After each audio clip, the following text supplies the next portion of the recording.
Welcome, ladies and gentlemen, to the June 17, 2026 board meeting of your TV POA Board of Directors. I'm Mike Lackey, your president for this session, and at this time I ask that you rise for the Pledge of Allegiance. I pledge allegiance to the flag of the United States of America and to the republic for which it stands, one nation, under God, indivisible, with liberty and justice for all. Thank you all. Please be seated.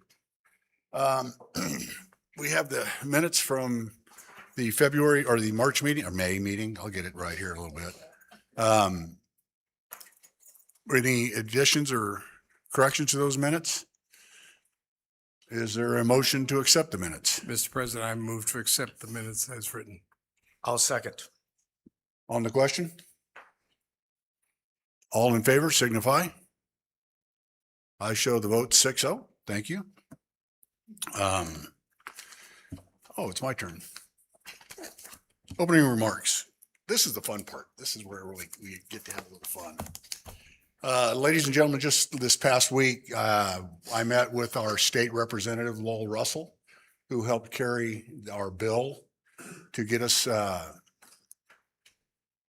governed by T-Board or oversaw by T-Board. And he did something that I wasn't expecting. So I'm going to do something for the board right here. Ed Grolman, please come here. I'm going to read this to you because it's got everybody's different names on it. State of Tennessee by the Honorable Representative Lowell Russell issues this certificate to Ed Grolman in recognition for your assistance in changing Tennessee state law. You are making a difference. Utilities Districts 1786 has introduced, makes various changes to laws regarding utilities, including the procedure for consolidation of utilities and continuing education requirements for members of utility governing bodies. Signed this day, May 7th, 2026, Lowell Russell. Thank you. Mr. Taylor, come get yours. All of them are the same except they got a little different name on them. Thank you, sir. Mr. Godwin.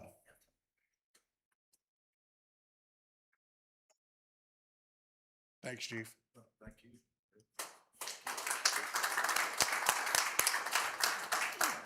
Mr. Reed. You help get us going down this dead. Come here. Thank you. Thank you. I'm pretty sure that was yours. Carla, thank you. Appreciate you. And I've got Carrie's as well, but he's not here today, so he'll get his when he gets back. And Mike's too. I got mine. Thank you.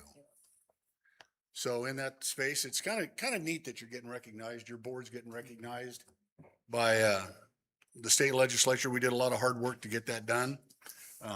Still doing quite a bit of hard work to get that done. Your board yesterday spent 3 hours on the phone with ratestudies.com on a Zoom call, a Teams call. Claude was in it with us.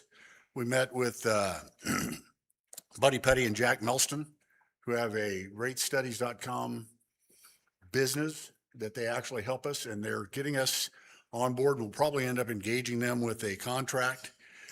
We have reached to help us become assimilated by T-Board. There's a lot of changes that we still have to do. We've reached agreement in principle with Loudoun County. Kevin Stevens and I were on the phone yesterday with their council and our mayor, Buddy Bradshaw. So their council, Robert Bowman and Kevin, are working to iron that out. We've got to get the resolution in their workshop on July 20th. Will be the first time it'll be able to be presented at their workshop. And we're looking for approval to go into T-Board on August 3rd of this year through Loudoun County. We're still trying to close the loop with Monroe, and we've got to call in to Mitch and their council right now to get that going. Judy Bedford, what did you do today? wasn't aware I was going to get a call out, but I submitted another 750,000 or so invoices for our grant reimbursement, and to date, close to $3 million. So I think we're getting pretty close to claiming all the value of our grant that we have coming to us. Thank you, Judy. Appreciate you.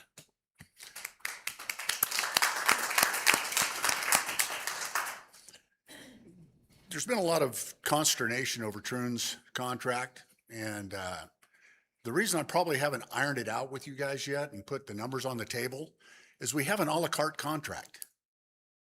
It's not specific to certain things. We have the ability to pick and choose what we learn as we go down.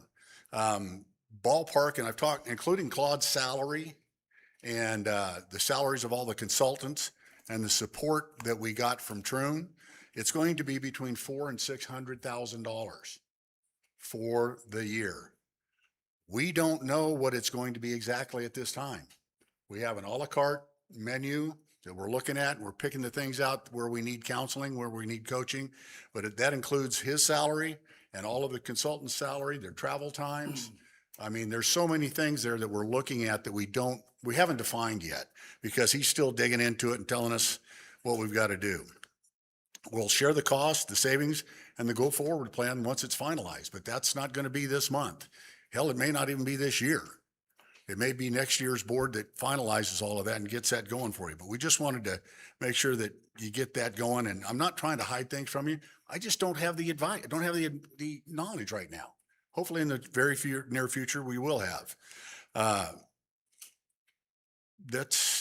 We got the grants, we got that. And we had a long discussion today about some things that we got on the board, and we're adding Christine into the mix of trying to get everything going. We've got her some new troops, and we're getting it going. For those of you who are not aware, last year, this corporation, which is what we are, had over $47 million in revenues. Think about that. And Claude and I had a late discussion last night about that and where we're going and why we are trying to take some of the steps that we are. It's become very challenging to navigate all the roads and get everything going. And we're looking for guidance from people that have the history in that space, and they do. It's about all I have. At this time, I'll open up the floor to open forum.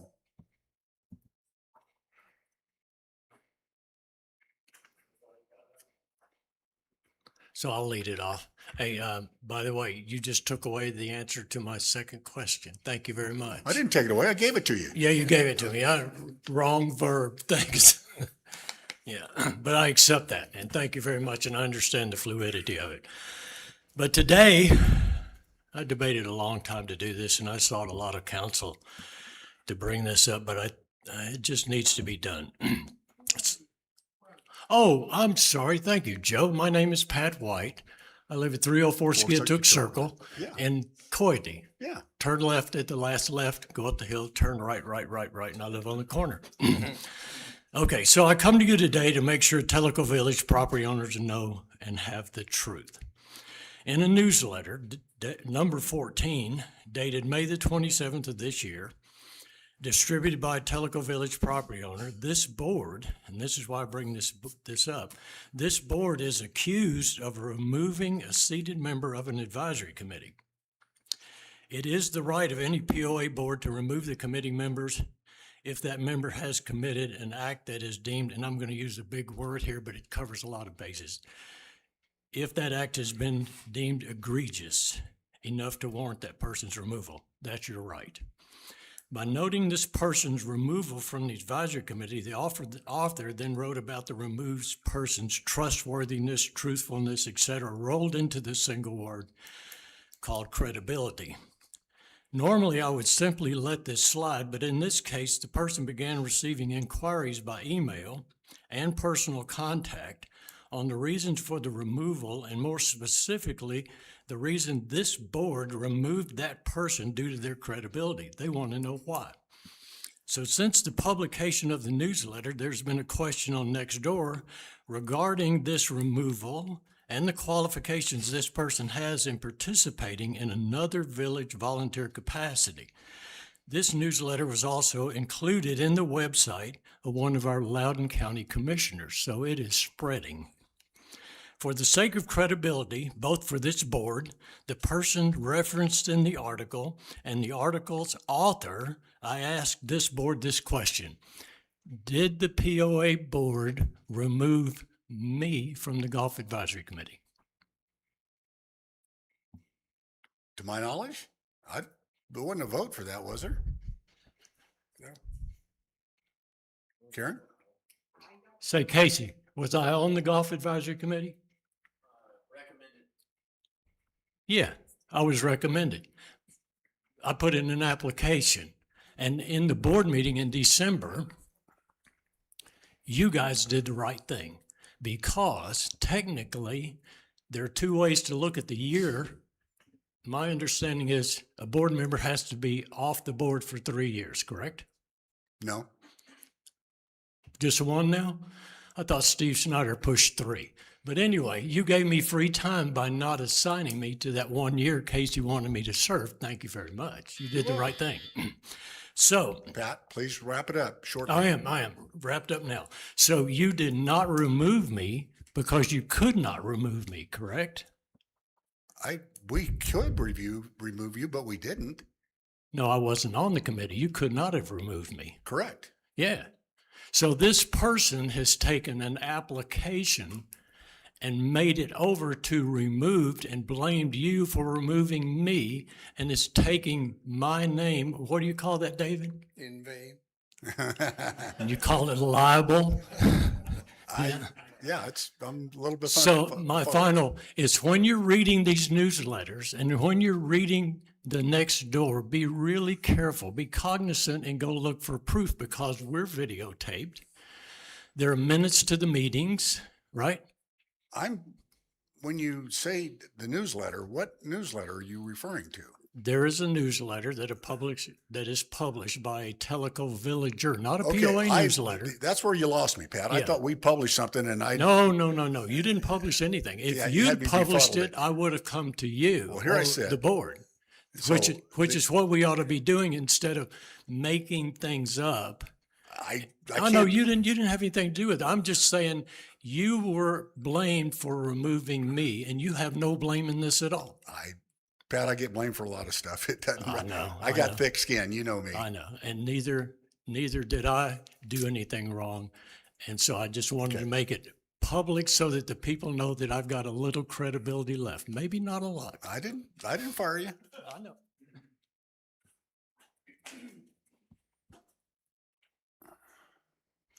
I can't help myself. Teresa Reed. I am a board member's wife, and I'm also a resident.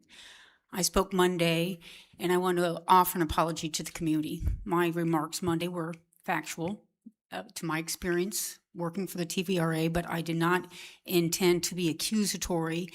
I didn't rewatch what I said, but my intent to address the fact that you guys run a great big operation here. We generate a lot of money, and I think to be responsible in how we make those decisions is important. Our last general manager, I think, was coloring outside the lines, might be a creative way to put it. In watching those videos, somebody had referenced me on Nextdoor, and I went back and watched a lot of videos. That's what I referenced Monday that made me so mad. And he wasn't honest in the way he pursued things, in my opinion. And so, Claude, I hope you're paying attention, because I think this is important. You can see the water authority, which then we went to TAP. I never supported TAP. And we had one resident who came in and said, look, everybody, pay attention to me. I'm so smart. I've got all these designations. TAP is the right thing to do. So that resident, I know, met with you and Joel and probably a couple other guys, and that guy was informed that we have an LUB contract, that LUB is responsible for providing this much water, and they were providing this much water. Is that accurate, Mike? Yes. Okay. And that LUB is responsible for providing this much poop water processing, and they were providing this much poop water processing. Is that accurate? Well, I don't Yes. know that it's all poop water, but okay. Well, so the exit water. Yeah. So the point being is that there was an agenda from our previous general manager for whatever reason to push TAP. And once I became aware of the fact that he now knew this was wrong, he just ended up with a job. And I just think that the community needs to understand that. Let's not be personal in any of this. Right, correct. So I'm not trying to attack anybody, but the idea is that I pay my dues monthly. And I think that my expectation that you guys are responsible for money that I write a check for every month is a fair request on my behalf.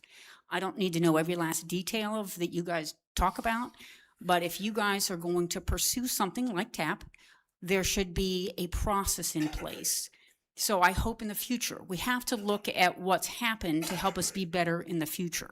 That's the only reason I bring this up, is that I hope we have a process in when you do a major project to fix one of the water sewer systems, when you hire somebody, when you want to look at golf numbers, whatever it is, that there's a process in place. So I think we have a great community.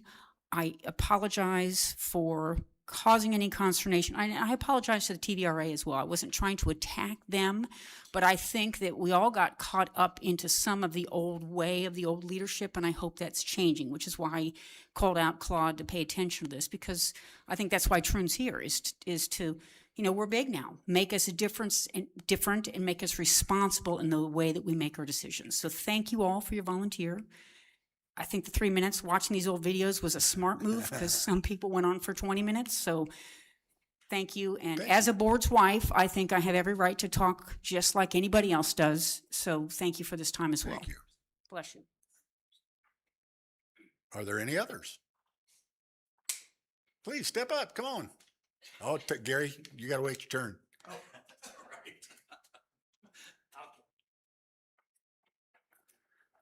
I'm Dave Whelan. I'm with the Timeless Tellico Foundation, and we submitted a letter to all to review a little bit ago, and I just want to make sure we are in agreement on a couple things. That the Timeless Tellico has historically been the party that helps control the language, let's say, on naming rights, monuments, such, to try to not make it seem like a cemetery, a lot of in memory of, dates of death, all that sort of stuff. And we have for years controlled the language on things like benches and stuff like that. And we are looking for permission to actually go against that mindset on the veterans and first responders monument, because we think that is an appropriate place for people to put, in memory of dates of deaths and service and such like that. And also, also continue the long-standing tradition amongst the POA and Timeless Tellico to kind of control that language. Is there a motion on the floor? I'll make the motion, Mr. President. I move that the POA Board grant the foundation the authority to permit memorial language, service branch insignias, and related recognition elements solely within the boundaries of the Veterans and First Responders Monument area, while maintaining existing standards for all other areas. Does that meet your? Yeah, it's two parts. One is that we continue to, because it's always been kind of just an understanding, almost a handshake of that all requests go through Timeless Tellico, which of course POA always approves in the end, but that way we can kind of control language and such. I'll add that it has to be approved through Timeless Tellico and the POA Board. Is there a second on the motion? I'll second it. On the discussion? Seeing none? All in favor? All opposed? One abstention. I sit on the Timeless Tellico board, and I won't vote on anything that we do with them or they do with us. You guys carried the ball. Thank you. You're correct. Thank you. I'm sorry about that. Let the vote show 5 approved. no against, and 1 abstention. All right. Thank you very Thanks. much.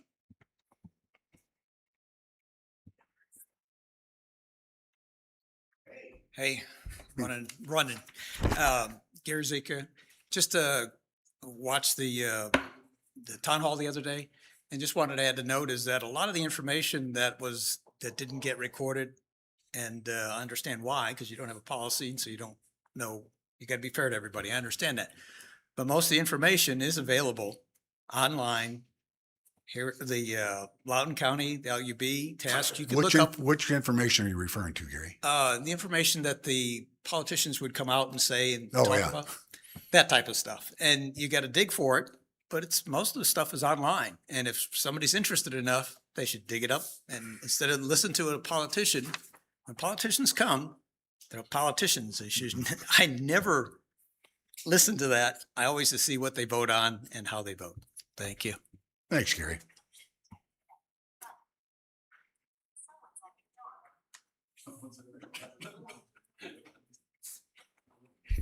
Hearing no others, seeing no others, we're going to move on to board business at this time. Actually, I'm sorry, Mike, we do have a couple of online. Beth put me in charge of that since she's on vacation and I was asleep at the wheel. So we do have a couple of comments that probably don't fit our guidelines to read, but we do have some that do. Hang on a second. The first one was from Martin Sullivan, and he didn't list his neighborhood, but he said, congratulations to the board, well earned. That was from the Lowell Russell presentation. And then Linda Garza stated that the newsletter that Pat White was referring to is making up things about several villagers, and people need to check for proof before believing their statements. So just a comment. And let's see. Well, LaVon Mitchell, please send a message if you want your comment to be read in the meeting. Linda Garza asks, are we now going to allow anyone to put memorials on the lawn of the yacht club for our deceased family members? Does this apply to the monuments on the lawn now? That's not the motion I heard. Right, but that's the question, her question. Yeah, the answer would be no. What Timeless Tellico proposed to do is to allow the memorial for veterans and first responders in the area outside the entrance that's already dedicated to that. And it'll say it's in memory of those veterans and first responders, but that's the only area for that to happen. The main policy, not saying in memory of all over the village, will remain. So what about the monuments that are currently out front of the yacht club? It doesn't say memorial. It says in memory of, yes. I'll have to review that. I'm ignorant of that in that space. Okay. The other thing that I understand, because we've had a lot of questions about it actually from Timeless Tellico, because we had quite a few people originally submit memorial phrases for naming rights for various things, but most specifically the pavers at Tanasi. And we let them know that according to our policy that those phrases were not allowed. So they changed them to say in honor of somebody or whatever was appropriate for their paver. But when those memorials showed up in front of the yacht club, we had several calls to say, well, why couldn't we say in memory of if they can have in memory of stones? I at haven't the seen them, yacht and club? I don't know that I the do think we language, probably I don't need know to that the address language it. ever came before the board. The stones were not even approved by the board. So I did Okay, some well, research on that because we yeah, had a well, lot of questions. So I do think that Fair at some challenge. point we need to Fair address challenge. We'll that. look into it. Thank you. Come on up. One of the things that we had discussed at Timeless Tellico is seeing if we could take that headstone, almost the monument that was placed there, and incorporate it into move it over and incorporate it somehow into our veterans monument area. Because then it would fit. So just throwing that out there. Thank you. We'll look into it. Like I said, I've got Yeah. some research to do. I'm not all knowing. Yeah. Yeah. So let me do some research But we and, wanna and work we'll bring it with- before the board and let them make a decision. Yeah. Okay. All right. Thank you. Okay, I'm closing it down. Carla?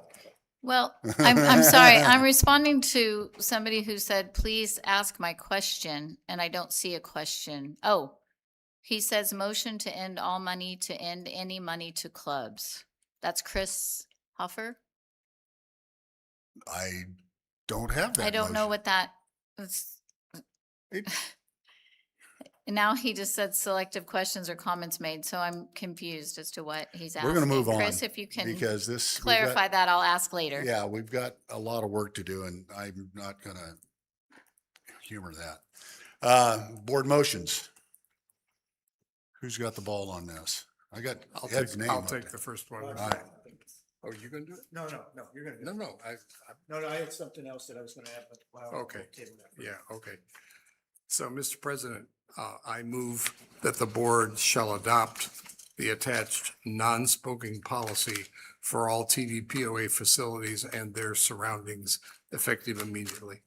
The board directs interim executive leader Claude Thorne and TVPOA staff to communicate this non-smoking policy to residents and facilities users through the communication channels and signage the interim executive leader determines to be appropriate. Basically, Let's get a second on it and then okay, yeah, and then we'll proceed with the discussion. Is there a second on this? Oh, I'm sorry. I didn't know I had my mic on. I'll second. On the question? just a brief explanation, Mr. President. There's two reasons for this motion. David, could you hold your mic a little closer, Bill? Oh, yeah, sorry. Classical musician, we don't put the mic right to our mouths. So I have to remember that. There's basically two reasons for this motion. One is to bring the village into compliance with state and federal law about smoking. That's laid out in the policy. Kevin Stevens went and looked at exactly what the law requires us to do, and that's what we're doing. The other reason is to prevent smoke from filtering in to dining areas in all four of our restaurants, which interferes with the food, it interferes with diners' experiences, and the law says you're not supposed to have that happen. That's the reason for the policy. One question, and this was proposed to me by a smoker, which I am not. Does this mean there'll be no designated smoking areas in Tellico Village? There aren't any inside any POA facilities or within 50 feet of them. So, yeah, so to Is- clarify, with beyond 50 feet, then there can be smoking. Yes, That's my Okay. understanding. that's the way I interpret it. Okay, I just want to clarify that for people that have asked me Yeah, about this. it's, in the past. no, it's not, we're not getting into people's bedrooms. Yeah. That's Yeah, not happening. yeah, No, no, that- but I mean, well, one of the things is there's a table and a couple of tables in Kahidi just outside by the pool that a lot of golfers smoke at. That will not be allowed at this point, That's correct? correct. It's a common Okay. property. Yeah. Okay, David, I As- got, As you see, it's non-enclosed areas are within 50 feet of Yep, common and that's within facilities, 50 feet. So- which is what the law says. Okay, and I don't know, David, is it appropriate, just for the record? And Kevin did a lot of work on this. It's TCA, just so you know, 39-1802, 1803, 1804, and there's some subsections there. It's actually 3917, actually. I'm sorry, what did I say? 39-17, I'm sorry. Yeah. 39-17, so it is a state law, and then it also complies with federal law, and which David's correct on. And I just, in case anybody wanted to look it up, I wanted them to be able to do that. Yeah. TCA being defined as Tennessee Code Annotated. Annotated. right. Tennessee Code Annotated, I'm sorry. Thank you. If you look for it online, you can find it. And Karen, I believe this will be because it was a motion, we have it available on the website, or what do we do?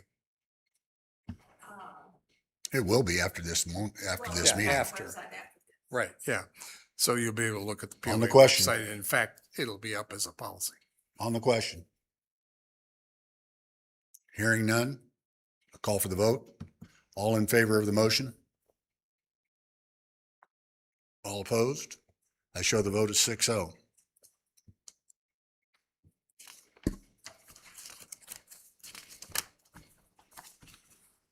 Joel, Chief, is this one yours you were or gonna take this? who's carrying this one?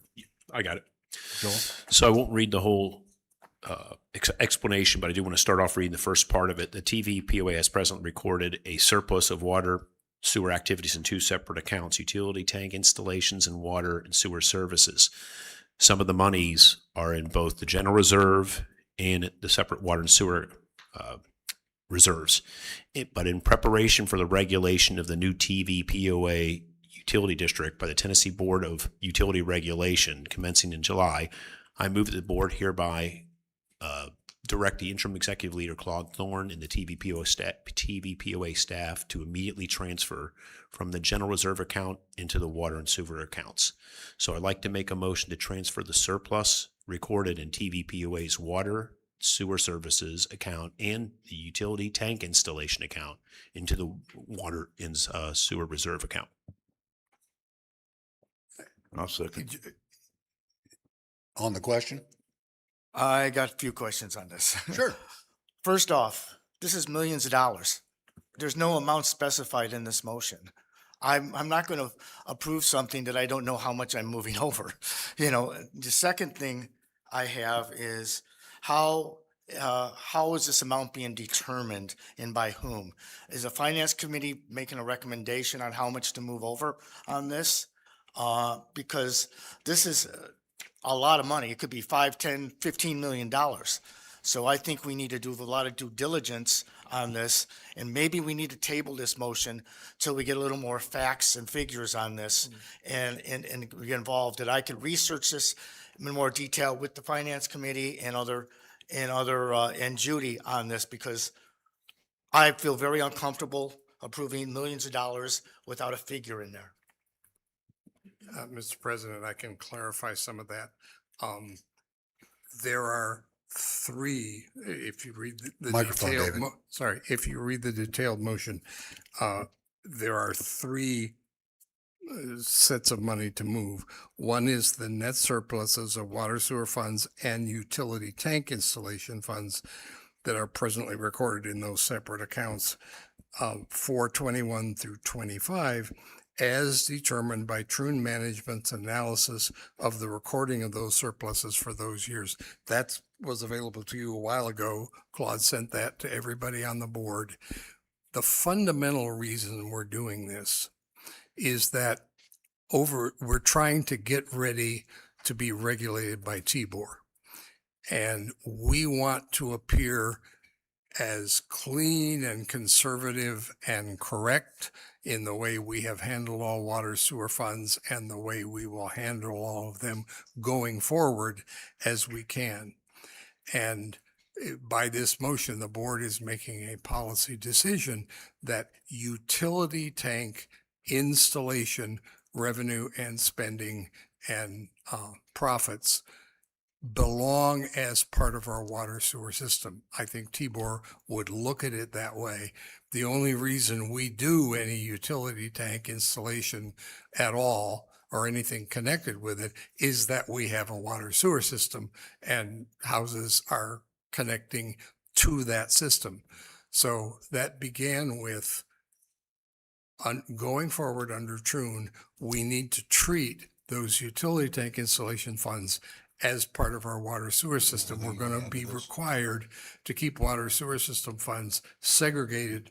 They will be part of our utility district. Once we come under regulation, we can't bring any non-water sewer system funds in or take them out and spend them on anything except the water sewer system. And we need to do that going forward. In previous years, and Claude's done an extensive analysis of this at our request, the boards went back and forth about how they spent and recorded utility tank profits. Sometimes they were recorded in water sewer, sometimes they were put in the general fund. It varied from time to time. But the way for us to look entirely correct in the way we have handled and will handle water sewer funds is to take the same approach to our past as to the future. You have to do that in one way or another. And this motion assumes that that is the best, most conservative way to get ready to be regulated by TBOR. The second part of money that would be moved here is all net surpluses of both water, sewer, and UTI funds generated during January through May of this year. And then the third part is all net surpluses of those funds to be generated in all subsequent periods in 2026. We'll be under TBOR well before that happens. This is the way for us to be entirely correct in the eyes of our regulator when we come under regulation. I can tell I was a regulator for 25 years. I know how regulators think. You want to look boringly correct the first time the regulator looks at you. You want them to say, oh, yeah, they did this right. They did this right. Fine, sign off, go away. That's where we want to be. That's the purpose of this motion. And it has to be done now, because once we come under regulation, you cannot move anything into the water sewer reserve account that isn't already there. That's why it's important to pass this motion now. Well, two things, David, to continue on questions that I got on this. I'm in favor of moving the UT funds over, but I want to know exactly how much, how they were calculated, and what's the impact of taking things out of the general reserve. Is that going to impact other projects? So I would also like a recommendation, which is part of our process, from the Finance Committee on this. Because this is multi-million dollars. You got 7 experts in finance sitting there that have their careers in this. And I'd love to have their opinion and recommendation on this. It's not, I'm not disagreeing that it's the right thing to do.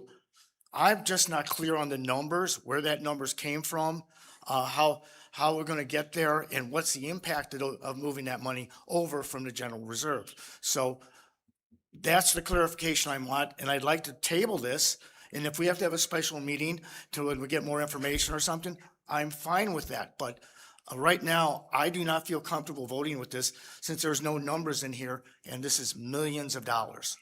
So, great. In terms of item 1, net surplus, as you know, determined by an analysis. So I can give you those numbers, and I think it's good for them to be on the record too. So how did the analysis come about? Judy and I got together and did some work and reviewed it with some people. And for 21 through 25, there are audited financials. We didn't touch the audited financials, but in several of those years in the audited financials, some of the UTI money was considered in that audited financial water and sewer revenue.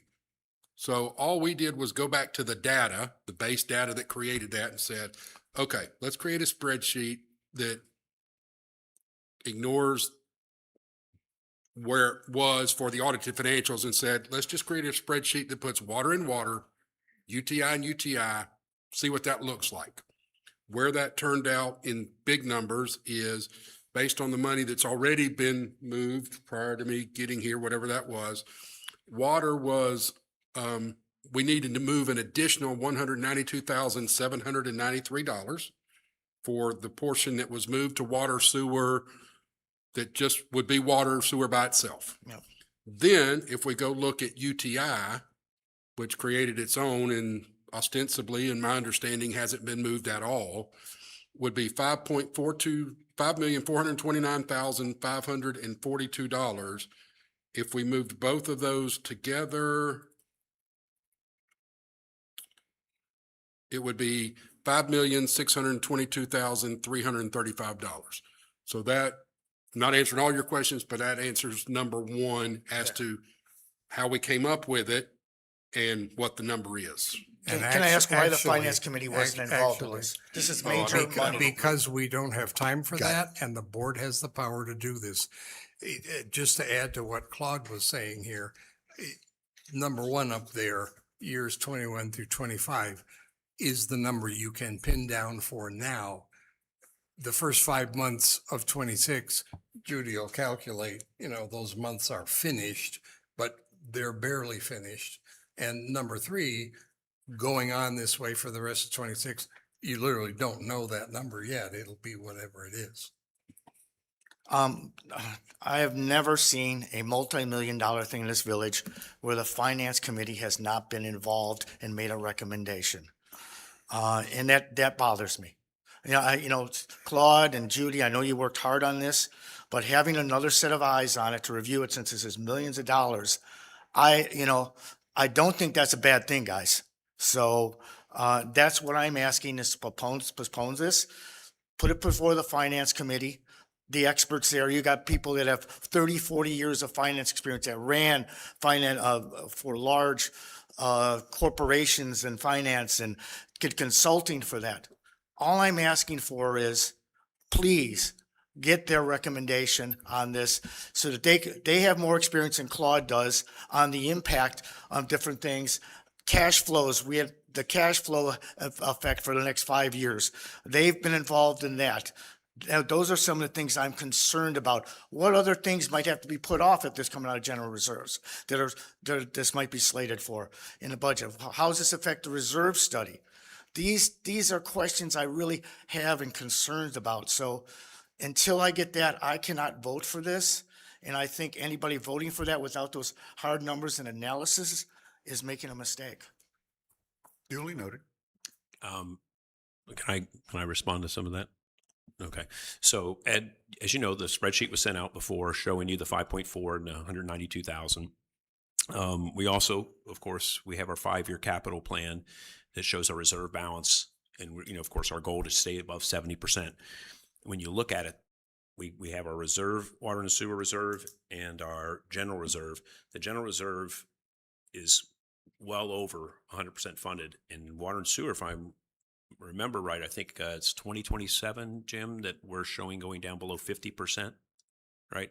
So this money moved over to that would help prevent that from occurring. So I think the information has been available, Ed. I understand that we're not bringing all that up today, but we're answering every question I think that you may have about the dollar amounts and why. But I think the more important thing is that we know that the monies that we charged our residents for water and sewer and UTI should have been going to water and sewer all along. We're just making it right.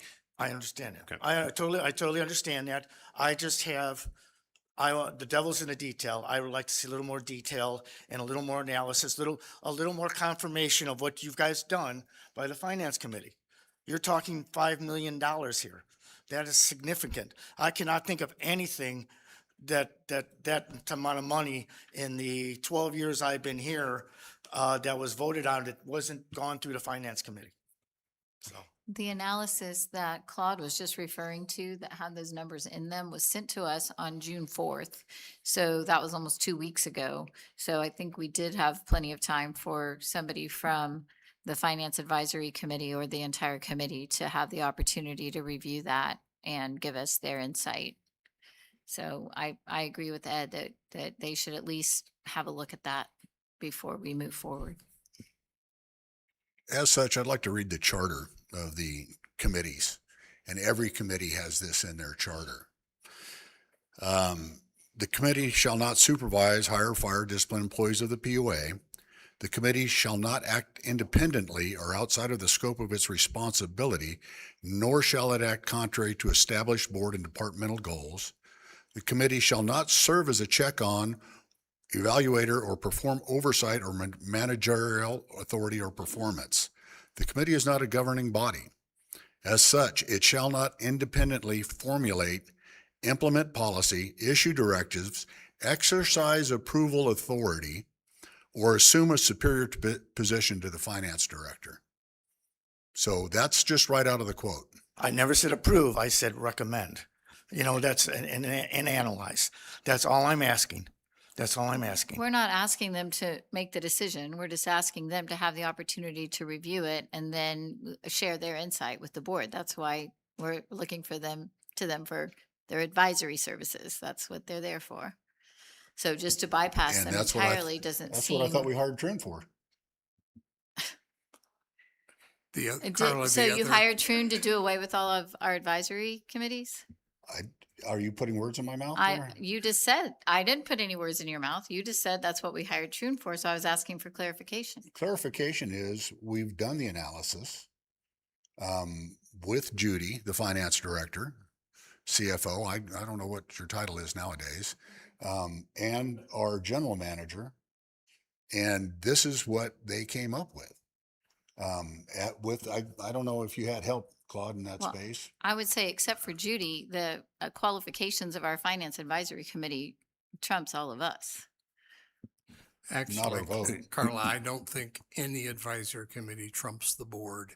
If you read the bylaws, the board has plenary authority to run the village. I'm not There is- asking them to there have is- authority to make there decisions, is- just to there- review it and give us advice. I'm not done. There is a reason we can't wait for this. We are about to come under regulation by TBOR. We must do the right thing with all the water sewer money before that happens. We are correcting something that could have been corrected a long time ago. As the president referenced, during the comment period, we've got $47 million in the bank. This is not going to cause, this amount of money is not going to impact anything else. And in fact, looking to have positive finances in our utility district is the most important thing in being under TBOR regulation. The one thing that makes them sit up and come after you is if you are looking to be insolvent or not sufficiently funded. Having this money there will be very important. It could even lead to the possibility that we could lower water rates in order to remain just and reasonable. But I do not believe we can wait for this. Mr. President, look, the study's been done. My concern is real simple. Monies was collected through water sewer, was not placed in the proper account of water sewer. That has been identified. Claude's looked into it, Judy's looked into it, and I'm assuming the audit committee may be heavily involved in a lot of this. At the end of the day, the money was supposed to go there. The money has to go there. Just from our conversation yesterday and what we were engaged in to be in compliance with TBOR, the way money is calculated, the way it's taken from residents, and money taken from residents is supposed to go in water sewer, in my mind, has to go in water sewer. I am not debating that, Larry. I'm just debating. Let's look at it in more detail. We've had Claude and Judy is the only people that we've normally looked at this in detail. I would like to see the finance committee, which has always been our process, evaluate it. Just double check the numbers and move forward. We say this is something like Joel, you said in a previous early executive meeting, you feel like you got a gun to your head, you got to make a decision on this. This is multi-million dollars. So I am really concerned that we're rushing the decision. We talked to that firm yesterday about doing some analysis on this stuff, on our rates and all that stuff. Let's get them involved. The more eyes on this, the better. I don't want to make a mistake. I want to make sure when we go to TBOR, we got all our I's dotted and our T's crossed. And right now, I don't have that confidence level in the analysis. That's all I'm saying. So let me just put the gun to the head in proper context, Ed. Remember what I said in full context? To hear about something today and vote on it today. Carla just said that you had this on June 4th. right? We So didn't, this we didn't isn't- have the this is- motion, we didn't have the motion until a couple of days you had- ago. But you had the information. to We look had the at. information, but we didn't have. You we had didn't the have motion Hey, at least gentlemen. 5 days ago. Gentlemen, please. Please continue, Mr. Reed. So all I'm saying is that the information was available, whether or not it was, the information was sent with them, with the motion, it's very clear that our responsibility to our residents and to our future regulation is to make sure that we have the monies put where it needs to be. Please keep in mind that we have $21.9 million that we have earmarked for water and sewer, and this still doesn't bring us to that number. We're still going to be moving this 5.6 million plus the additional amounts is still not going to get us to that number. How does that impact the general reserve, as Ed asked in his question? So when we looked at the 5-year run, we are in a very good position with our 5-year capital spend with the money in there. I guess I haven't seen the most recent one that would have it pulled out because we didn't have that number in the analysis that they did. But we're over 100% funded in our other reserves for the foreseeable future. So I'm not sure, why there's consternation. We know that we're in a great position. We all know that 70% is the goal, and we're already at 100% for our other reserves. So, Ed, what's right is right. And that's really what Larry is saying, is that money was supposed to be there, right? It should not be, we should not be taking people's money paying for life services like water, sewer, and the hookups, and then putting that into a general reserves. It could be used for anything, where this is making sure that it's only being used for water and sewer as it should be. So I agree. I'm 100% agreement for that. I just want to clarify the amount that's going over there and how that was determined, and get some other eyes on it. That's all I'm asking. If the money deserves to be in the water and sewer fund, it should be moved. But I am leery for, this doesn't have the amounts in there. I've never voted on anything over $25,000 that didn't have the amount in there. We're going to have capital expenditures that are going to show 3 different bids, with the amounts in there. And that's concerning to me. would you like to modify the motion to state the dollar amounts that we know is moved over pending the amounts for the year to date? Would that help you? It would help, but I would like to table this so that I recommend to the chairman to table this so that we can get more, the finance committee can get eyes on it and make an analysis and a recommendation to the board, which has been our process for every major issue spending in the village. So we've put those processes in place, and I'd like to see them followed. In that light, obviously, I think that as part of this motion, it should include that analysis. And in my opinion, it could just include that entire spreadsheet that was sent to us based on the analysis that Claude and Judy did. Mr. President, we do have Doug Sloan here from the Finance Advisory Committee, who is patiently waiting to weigh in on this. Is it a good time now to let him make a comment, or do you want to wait? Because we do have a question We're online. not going online. What? That ship has sailed. We're not No. going online. Okay, well, yeah. we have a question about this topic. so you I wanna don't do- care. We're not going back online. Okay. The motion, is there a motion to table, Ed? Did you say that? I'll make a motion to table this until the finance committee has a chance to review the spreadsheet and the numbers, and so we have a correct amount of transfer to the UT stuff transferred over to the water and sewer. Is there a second?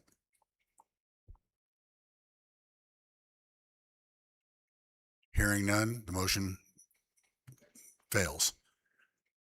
The motion's on the table. Did you want to amend the motion to include the dollar figure that Claude provided us? Yeah, I would amend the motion only by saying we will append to this motion the spreadsheet that Claude provided. On the question. Hearing none, call for the vote. All in favor of moving $5,622,335 into the Water and Sewer Reserve Fund. And no, well, microphone, please. Microphone, please. 2 is the first 5 months of 26. Judy, you'll get that number. 3 is the rest of 26, and we don't know that yet. Okay. You should at least have the number for first 6 months if you're gonna vote on it. I mean, it's It's the it's same established deal, Ed, and We on the are- question. Yeah. All in favor of the motion? All opposed? I show the vote is 4-2. Motion is carried.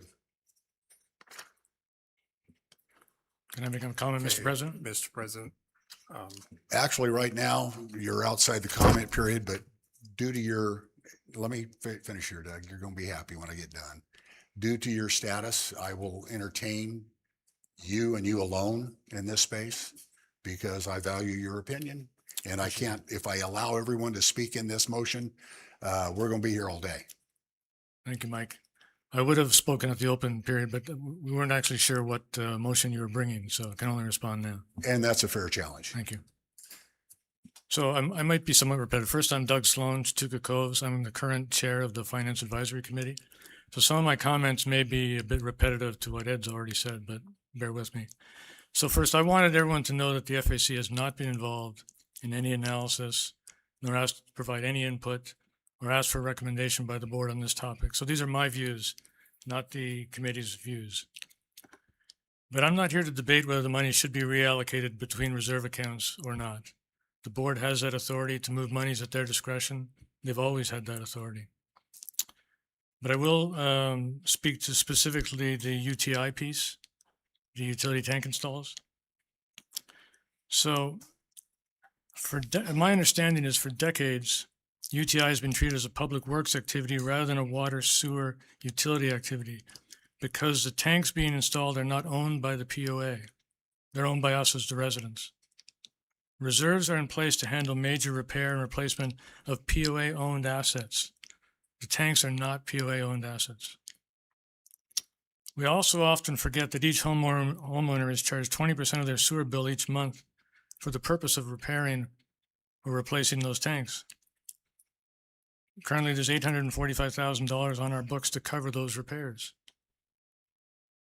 So how UTI gets recorded is really an accounting policy decision. The board has authority to change accounting policies on a go-forward basis. The other point I want to make is, again, what's the impact on the general reserves of reallocating 5.6 million? Joel is correct in his statements. I don't have the numbers in front of me, but he's correct. I think in the general reserves, we're in just above that 100% versus the reserve study.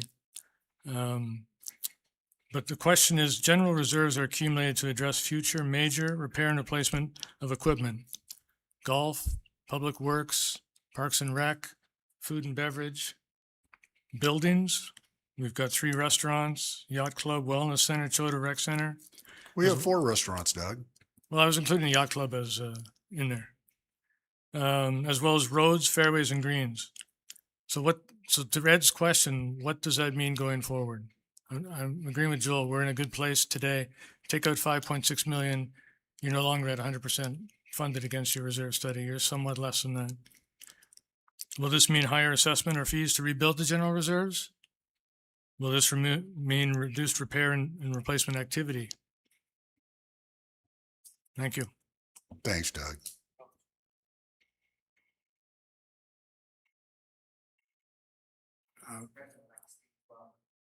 no. Not right now, Scott. We got a lot of work to do, buddy. Sorry.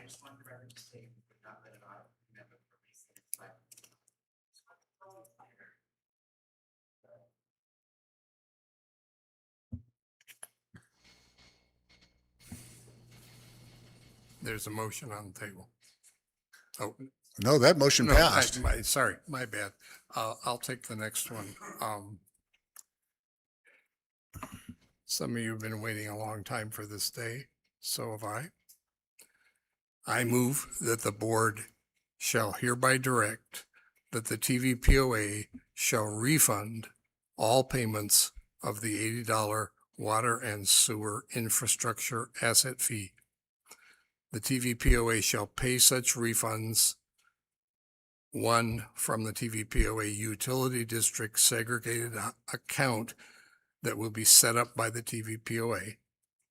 Two, to each present or former Tellico Village lot owner who paid the water and sewer infrastructure asset fee and requests a refund. Three, in the total amount paid by that lot owner.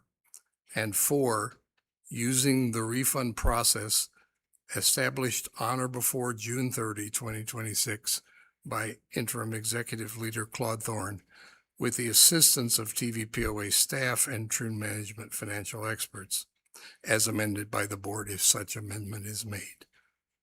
So, in a little less formal language, this motion calls for the POA to refund the $80 fee to each present or former Tellico Village lot owner who paid it. Some people paid it for a while and are not here anymore, but many paid and are still here. It references a lot owner who requests a refund. The only reason I added those words is that we've had a number of people come and say, we want the fee refunded. I'm going to pass. I don't need it. I'm happy for the POA to have it. Everybody's free to say that or not. That's the only reason that's here.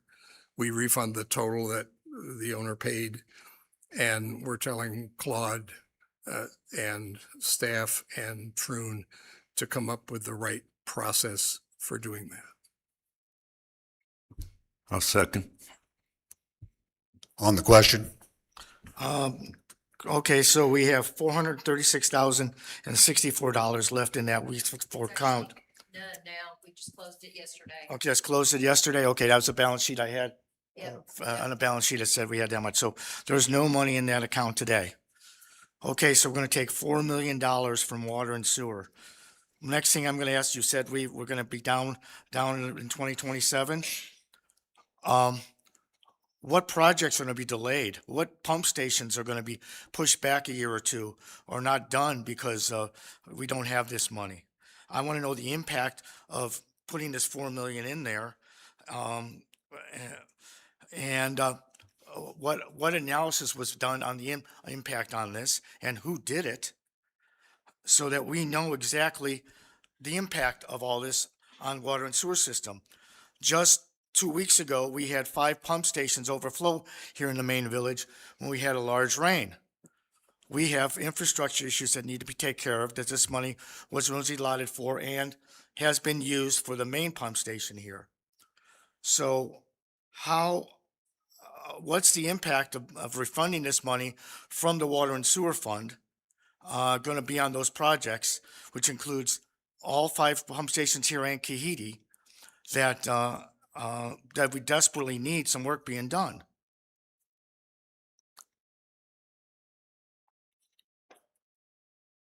yeah, close your mic. I'm sorry, Judy. Go ahead.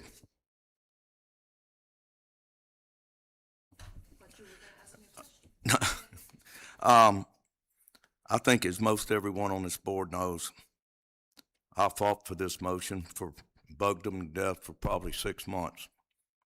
So I'm ecstatic, and the fact that this motion has been introduced. Before we vote, I want to remind every fellow board member that this assessment was a burden on every resident without their knowledge or their desire, and taken from them unjustly. It was not done. It's not morally correct the way it was done. And only thing I'll ask is it that this board vote and vote with your residents in mind, because this was a wrong thing to do, and it should have never been done that way. And we don't even know that it was all used in water and sewer, and the money was taken wrongfully. I would like to counter that. It was a separate account set up. Every penny was accounted for. Judy, monthly reported. Secondly, I'm the only one here that voted for this fee. And at the time, we had some bad information. We were told that if we didn't do this, it could be $1 million of fines to the village for water and sewage things. Or they could actually prevent us from getting additional connections, which mean new houses added to the system. At the time, we had 250 homes being built. That's potentially 250 lawsuits. We had recommendations. We had special meetings together to gather this information. If I would have had the information today that I had, I would not have voted for this $80.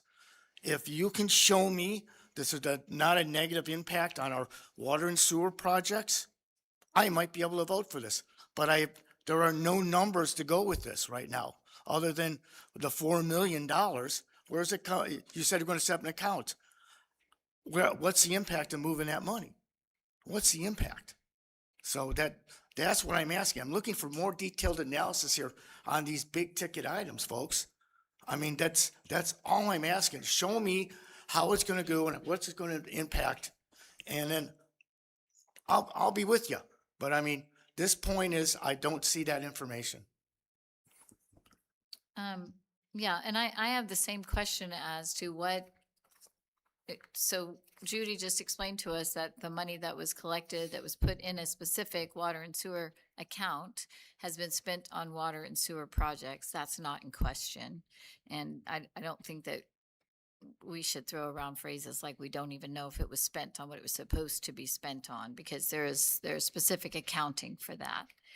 But the question that I have too is, if that account is now at zero and we spent that money on, I guess, the main pump station and other infrastructure, either expansion or improvements or repairs that we needed to make, is the plan now or would the plan be, according to this motion, to refund the money that we just transferred into the reserve fund for water and sewer to the property owners? Or where is that money coming from? And how are we going to be accounting for the needs that we have going forward? Because, I mean, it's a little bit concerning to me to say we have to transfer money from UTI, which Doug just explained to us had been a public works activity because of the fact that the POA doesn't own those tanks, that the property owners own those tanks, and typically water and sewer reserves were used for POA-owned infrastructure assets, right? So already that's a little bit sketchy to me. And I think that even though we've been told that T-Board doesn't look backward, we were told today that we need to do it now, because once we're regulated by T-Board, they wouldn't allow it. They wouldn't let us do that. So to me, that just seems like trying to get in under the wire to do something that wouldn't be allowed under regulation.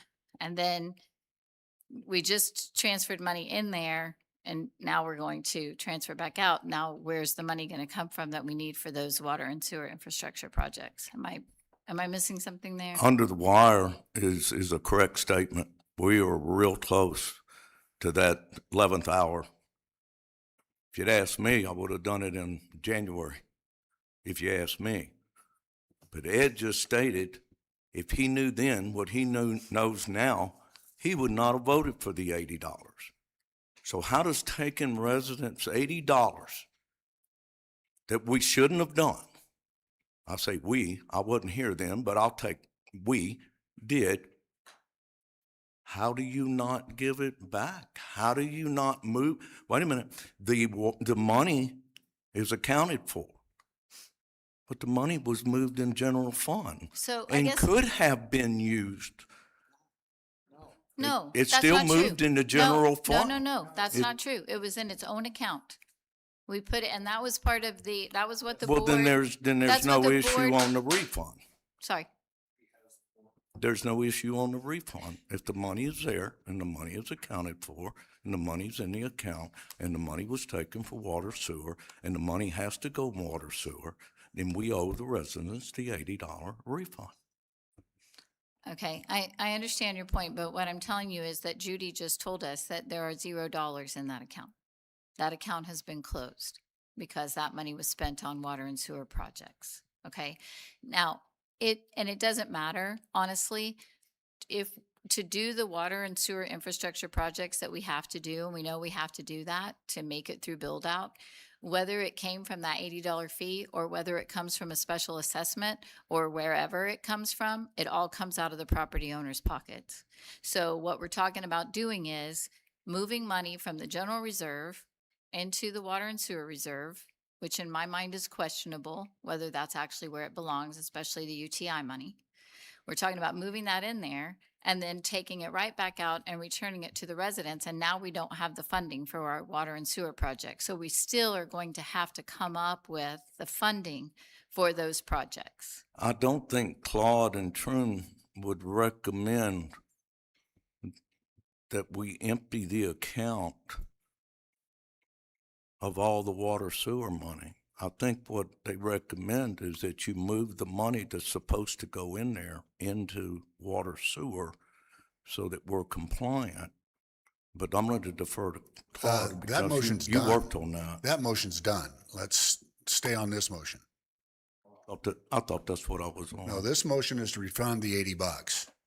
The motion Well, to she mo- was, the okay, motion, I was trying, the motion to move the money is done.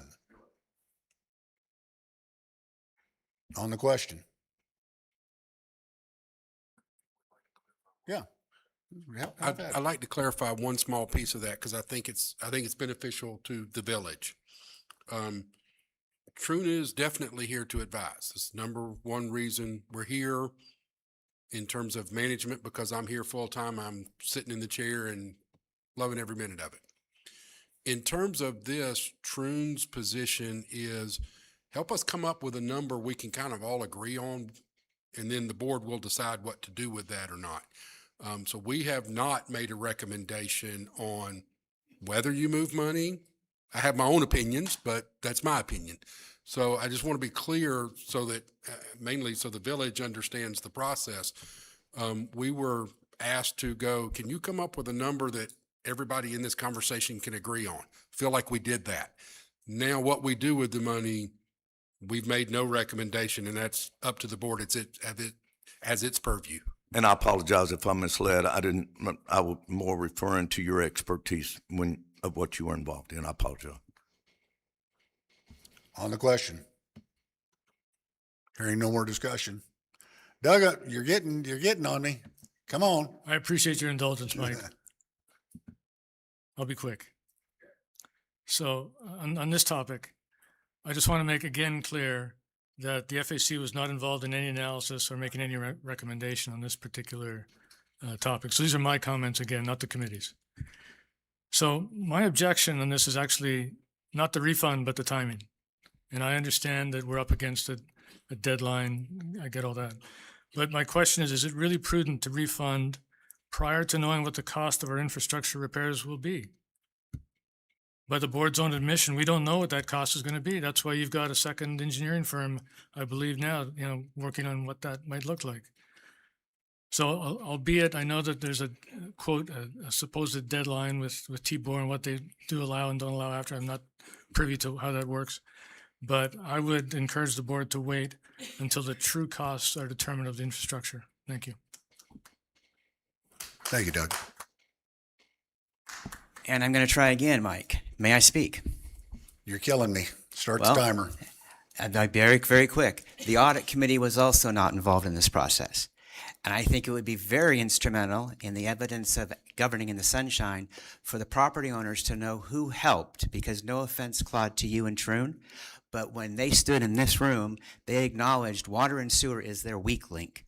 So that means it was done by Judy, Claude, Joel, and I think since the Finance Committee and the Audit Committee were not involved, and that is per the governing documents that we all revere, and it is, we can look that up anytime. I think that the property owners have a right to know who helped put this analysis together, and that should be on the record. Mr. President, that's referring to a motion that was already passed. It's actually referring The analysis that goes into this one too, because the reality is there's not $4.9 million sitting in a general account. It was spent on sewer projects. So you're going to have to fund this refund. Is it going to be refunded from general reserves or is it going to be funded from water and sewer reserves? It has to come from somewhere. What Judy has been trying to say to you all is the money was spent. And the finance committee and everybody who looked at the financial statements knows that money was spent because we look at it every month. Factual correction.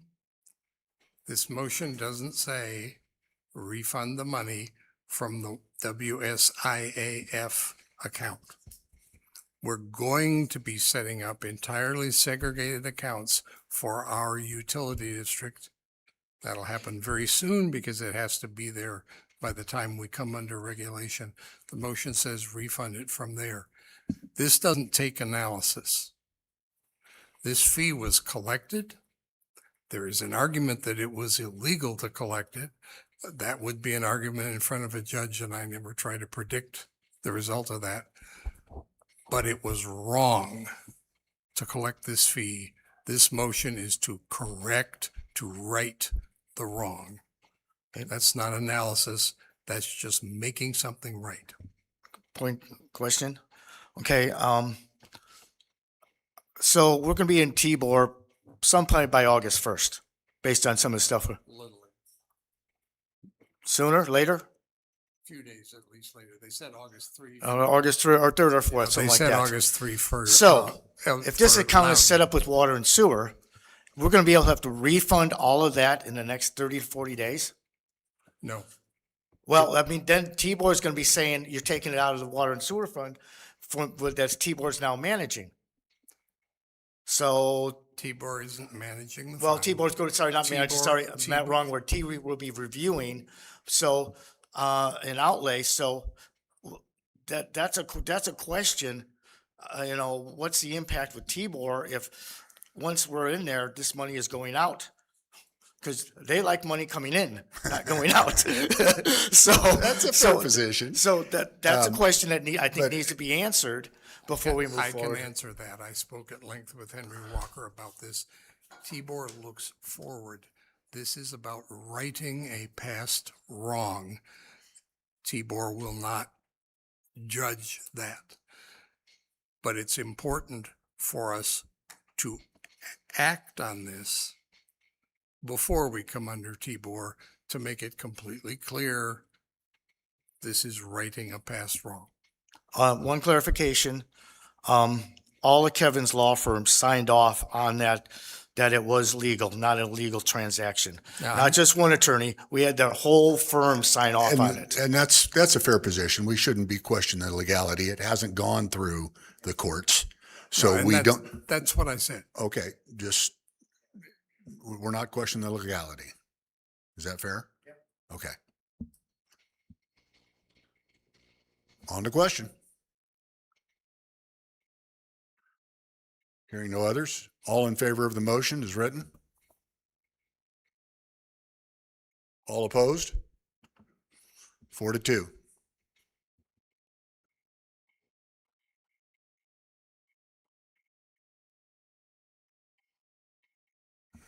Okay, Mr. President, a following motion,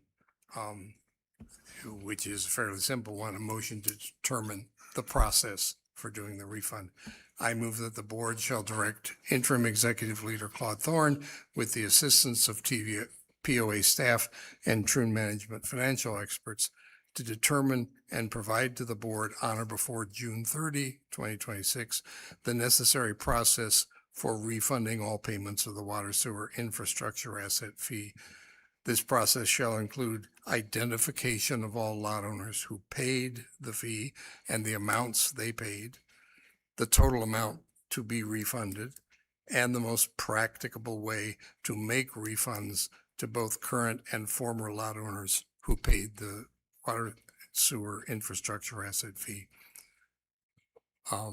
Brief explanation for that. It'll require figuring out the best process. It seems clear it would be possible for many people who paid the fee to give them an $80 credit on their water bill every month until they've got it all back. That won't work for everyone because some people who paid the fee aren't here now. And so they're not getting water bills. They may need a check. This fee imposed a great burden on some of our older and less affluent residents. And some of them may need to get it back soon so they can buy groceries and medicine and whatever. But the motion is to have Claude and with assistance of staff and Troon, figure out what's the most practical process for doing that. The motion doesn't prejudge that. It's just Claude will tell us, here's the most workable way. We made the motion. We'll discuss it that's it. and after there's a second. I'll second. Now then, David, do you have some more to No, add to that? that was it. Sorry. On the question. Oh, Pat, Hey, how you doing? 304 Skid to Coyote, Pat White. you didn't move? No, I'm still there. Okay. So my question is, and I'm just the dummy sitting in the back, why are we writing advisory boards out of here? It says TVPOA staff, Troon management, financial experts, and it would be easy to say, and our finance advisory committee and audit committee. But we're writing the property owners out of these. And that's what we campaign to do, guys. Stay in the sunshine, transparency, communication, openness. I would strongly advise you to put in there. And then, I'm just advising here. Well, I kicked you off the golf committee, so what are you doing back up here?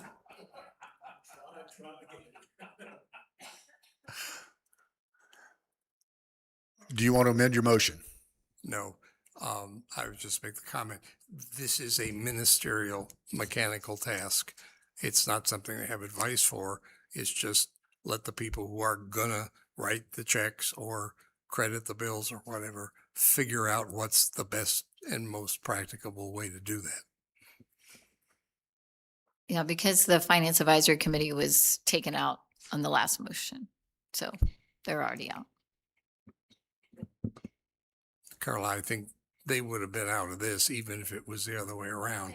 This isn't something. Guys, for a committee. we're not It's going to just get work out the back. practicalities. Address the chair if you have something to say, please. On the question? Yes, sir. Reading into this, I would hope that we possess some sort of records that's easy for the administration to look back and identify the residents. I have some elderly.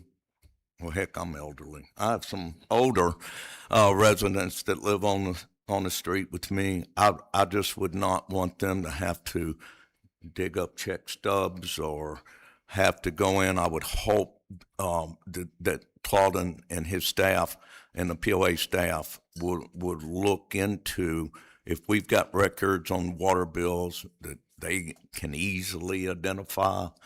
That, Claude, I'm just asking that you try to do the best you can with the POA staff and do that. I just don't want, I'd hate for some lady to have to go get her bank statement, try to figure it all out and get blank check, canceled checks to prove she paid. I would think we have some sort of records, and then if not, of course, show proof. I'm just asking. Mr. President, on that point, Larry asked me about this earlier, and I told him what my view was. The motion deliberately doesn't say that the resident has to establish how much they paid. I'm sure the POA has complete records of that. The reason you might ask a resident anything is, I would guess Claude would probably say, we checked and our records show you paid $600. I'm making this up. If you think that's a mistake and you paid more, let us know. Only fair. But we're not saying you get zero unless you come up with the check stubs.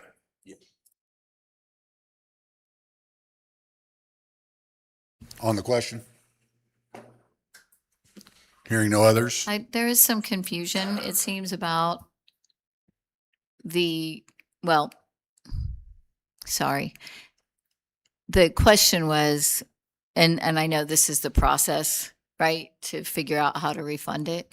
But the account was being confused between the WESAF account that was set up and then the previous motion said a segregated account, a utility district segregated account set up by the TVPOA. Has that account been set up? So that currently does not exist and there's $0 in that account. No, we correct? currently only have the water sewer general reserve account, as the WESAF account has now been depleted. But the intent is, or the plan is to set up a utility district segregated account, correct? Because that's what that motion read, that the money would be refunded from a segregated utility district. And I'm account. not sure what that account is. Is That's- that, Wasn't it an enterprise account was the word that they were, they That's they the were word just they talking about use. within T-BOR. Yeah. Within regulation, we will have to function as an enterprise My, for water and sewer. We would have a water reserve and a sewer operationally, reserve. yeah, the way I understand number 3 operationally, looking here and reading it is, although it doesn't say these words, we would figure out how much was the $80 totaled X. We would create a bank account and put that much money in it. And then when we refunded people, the way it reads to me, I'm not sure that's truth, but that's the way it reads to me. And then as we refunded people, it would come out of that bank account. So that, part so of it the- says utility district, is that, I thought, okay, I read that and I can maybe I answer that. misread it to say that that was going to be the account that we were required to set up as a utility district and then the money would be refunded from that, or is that just a special account to put the refund money in? I guess I don't understand the need to set up a new account. Would we not just, if the board has voted to transfer $5.6 million approximately from general reserves to water and sewer, why we can't just deposit that in the water and sewer account that is in existence? I will leave the accounting to the accountants. I know, but And, yeah, because I'm hoping we don't have to set up a separate account just for this. I would think we I can keep will the leave account the we have. accounting to you and Jim and your We staff. will, yes, And I'm sure you'll make it right with us. okay. Yeah. Mr. President, I can clarify some of that. We are going to become, the right term under the legislation is we will become the TVPOA utility district. Now, our experts that we met with yesterday to advise us on getting ready for Troon said that in many cases, and people that are already utility district refer to this as an enterprise account. It's the same thing. I use the term we're going to be under the law. Okay. That doesn't exist yet, but we will have to set it up, and we should have it all set up by the time we formally go to Troon with the resolutions. Everything to do with water sewer is going to have to be separate. And once we're there, only water sewer comes in, only water sewer goes out. So part of the point of this is get this done, clear up the past before we come under regulation. Judy, you sat in on the team's call yesterday. It would behoove us to seriously align with TAUD Yes. and get their policies and procedures and some guidance for them to help us get ready to go into our new adventure as a utility district. Yes, that's, I think that is the intent, is to, figure out exactly what we need to do to go forward once we do, in advance and in preparation for going under regulation. And I'm hoping we can actually clear this up outside of that, since this is a pre-regulation move that you're trying to make so that T-BOR isn't involved in weighing in on whether this is right or wrong. I did go to that website yesterday and download a lot of their policies. They're all downloadable. Ooh, So it's very easy. I do have one concern about the IT area, some of the specifications they got. We'll have to look and investigate that. So is there an opportunity for you to download that into a Teams folder for the rest of us? I can do that. I will be would- glad to do that over the weekend because I'm playing in a member guest this Well, weekend. then we better hurry up and get Yeah. you and Casey out of here. I've already started looking at the purchasing policy as well as with some members of the FAC with that. And I believe we can make sure we meet the minimum requirements of their recommendations, but I think we're actually going to want to make them much stronger than what the recommendations are. Carla, can you come join us so we can call for the vote?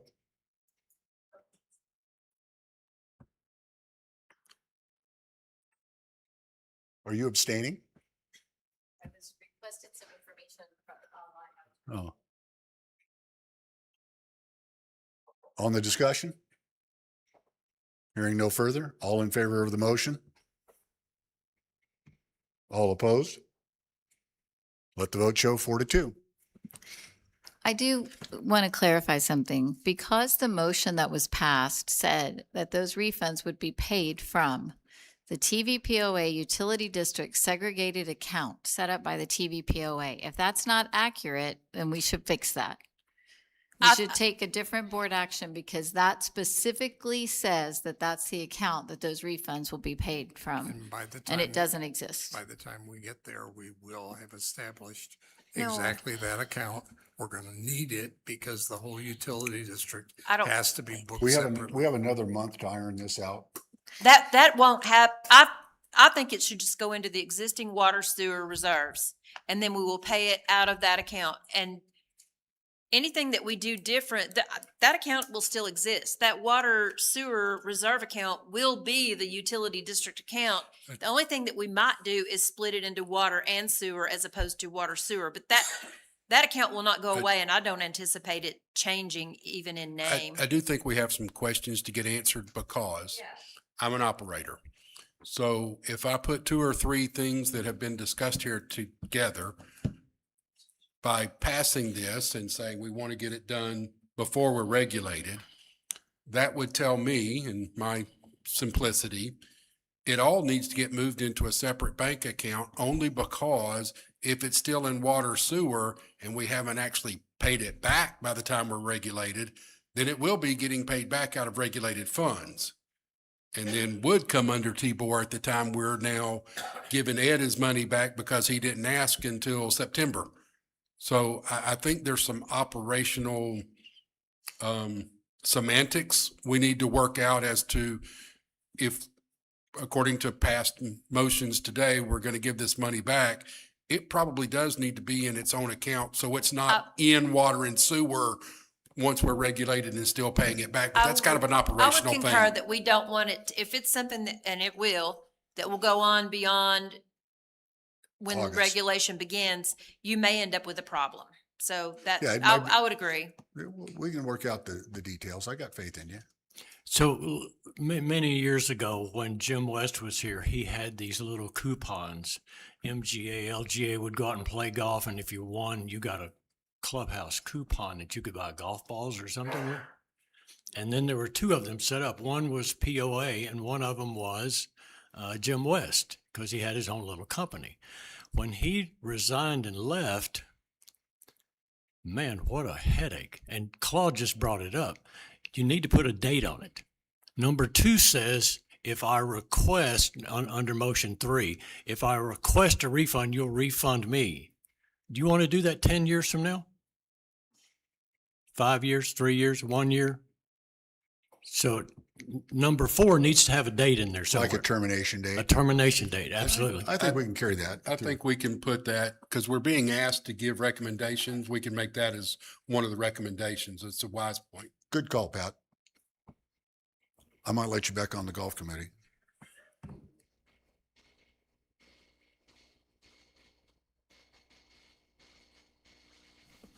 My name's Gary Bush, a resident of Tokwa. I just got watching this on the motions and that. I have sat on county committees in the past than that. So I agree with what Pat just said, the date and that. But the other thing is also unclaimed funds.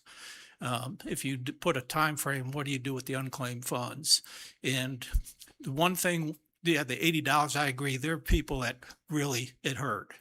But the reality is too, there's a good percentage of the population that said, hey, it's going for the right reason, it was to build up the reserves too. So at this point in time, I mean, how much is that? That kind of went back and forth. We'll ask that of True. Yeah, and that, I'm just saying on the whole thing is, on that end process is you're gonna have unclaimed funds, or do you do something that if I don't want the money back, I can just say, no, I don't want it back. And there's gonna be a percentage of people probably will say that as POA owners, we don't wanna see the reserves necessarily be depleted, that we're now where's the money gonna come from? I'd rather see it not come back than tell me next year you're gonna need 5% increase on everything else. So I'm just throwing it out as an observation. Thank you. No, that was the intent, just to clarify. Now, this motion's done, right? No, I know, but they're asking questions about motion 3, Well, and I don't mind. Let's know, because I got to get Casey up here because he's got Okay. someplace to go. Yeah. I'm trying to run this thing as efficient. Casey, we're going to table our motions for just a minute because I know you've got something you want to get on and you've got someplace to be. And in the expectation of expediency, come on up and I'll get you into the front of the line so you can go do what you need to do.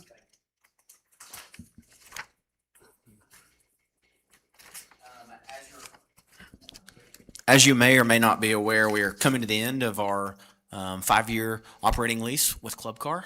And so it's time for us to acquire new golf cars. These golf cars that we currently own are projected to have seen about 133,000 rounds each on them over the last 5 years. I'm bringing forward to you today the cheapest of the 3 bids that we received, which were from Yamaha, EasyGo, and Club Car. This has been through This has been through the Golf Advisory Committee and the Finance Committees, and we chose EasyGo.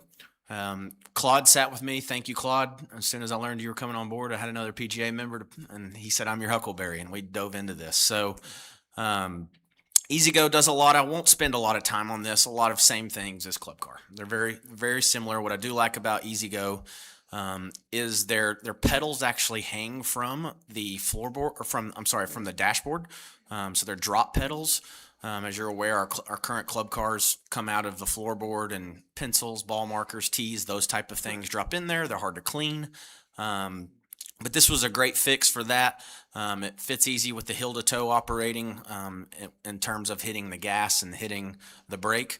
I will add, as you look at that, they do have an anti-lock brake. I'm sure any golfers in the room or listening online can tell you that everybody stood on a parking brake quite literally to get it to stick or turn the wheel against the curb, and this no longer exists. These are anti-lock brakes. They don't have many problems locking up. If they do, there's a simple tool that will release the brake and get the cart back into forward or reverse motion. As we look at the dash here, they have an upgraded dash. It looks a lot different than our current Club Car. If you notice on the top left and right parts of the dash, it's got cup holders, thank you. Cup holders, and then as well in the middle there. So there's more room for your stuff. Our current Club Cars, we find all kinds of things. Actually, the birds really like it with the open format of our Tanasi and Tokwa cart barns, bird nest up in the top right and left, range finders, wallets, find all kinds of things in there. Things I won't even mention to you. But we like the design of this.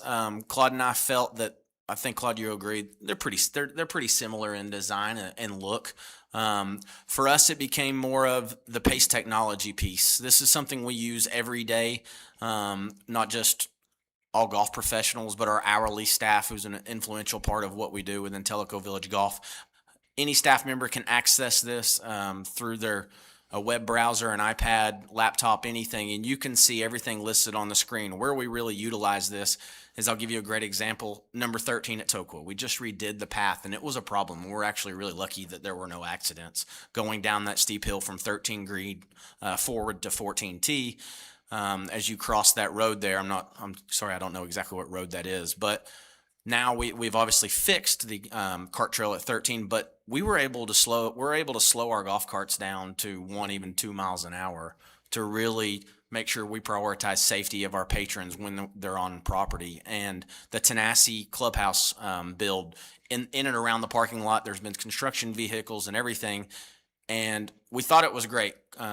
And then once we saw pace and their ability to do even more, we are able to go when we can tag players, know where they are, and actually go look at their historical cart trail geofencing. So if somebody calls in, hey, we noticed Mr. and Mrs. So-and-so are doing this on the golf course, we can actually go back on previous rounds played and then have some data to collect and say, we noticed that you're abusing your cart privileges. It's an ability for us to two-way automatic messaging. The player can message the golf shop if they have a problem, which our current carts do not do, as well as if we have a problem with their pace of play or if there is weather or some kind of event going on that we need to alert players about on the golf course. They use the geofencing, as I mentioned, any cart path only days when Wells and his team decide the golf course is too saturated for golf cars to visit the fairways, then we allow a golf cart, or we can limit the golf cart's ability to get into the fairways and protect our turf. Utilization and pace reports. I love this in the fact that we can learn more about our golf courses. Top right, if you draw your attention there, you can see the 5 red holes. Those holes are telling you those holes are performing under what they should be pace-wise. It's no stranger to anyone in the room or listening that we're very busy. Every tee time is utilized in Tellico Village at this point. It's hard to make tee times. So understanding more about what's going on the golf course at all 3 facilities, what our slower holes are, what our faster holes are, and then we can change our target pace in order to make it adequate for all players involved. This was one of my favorites. I think Claude would agree to this. This is more of the user side of things. Golf Logics is an app that if we go through with this today, go through the EasyGo company, then all of our players and patrons will be able to use the Golf Logics app. What I really like about this is from an administrative point of view, right now, if you're a private cart or if you're a walker, which is 25.1% of our play, then we can't see you when we're on the golf course. So we can see carts on hole number 8 and see carts on hole number 6. Well, we know every tee time is being used. Why is there a gap? Are they that slow? No, there's a private cart or a couple groups of private carts or walkers in that area. So now if our player has the Golf Logics app open, Joel, you walk, so I'll use you as a great example. If you have that app open, everything that you see on the GPS units, you can now use from your phone, right? And so you'll know center of green heat maps, where's your layup area, how far is it to bunkers, everything, more info than you probably anyone even needs. But what I can do is tag Joel Reed from the golf shop when I know he tees off, and I'll see Joel floating around. And then when you go to Kahidi, Toka, or Tanasi, the staff doesn't have to do that every time. That will be one-time tagged, and we will know who that property owner using the Golf Logics app is, and then that helps us from a pace of play and a management standpoint. And that app is pretty expensive if you would do it on your own right now. And it is Apple Watch compatible, so you don't have to carry your phone even up to the green if you want to see the green map. So yeah, so it's a huge benefit to the golfers. Absolutely. Only if you have the game to match it, right? It falls on deaf ears here. Hopefully it'll help my game. Will this show when Ed hits a golf ball into the wall at Tanasi? Probably not, but it'll show me from the bunker I hit it from. The way we're headed, we're probably not far from AI golf ball tracers either, right?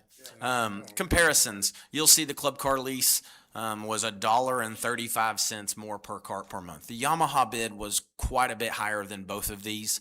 Yamaha, we know, has a great gas cart, but we didn't want to go down the gas cart route due to emissions and smells that they exhaust. So club car was going to allow us, we currently have 3 2022 gas hauler units, if you will, or carry-alls with beds on the back, one at each maintenance facility that they use daily. We also have a 2022 gas range picker at Kahidi. They were going to allow us, if we stayed with them, to keep those.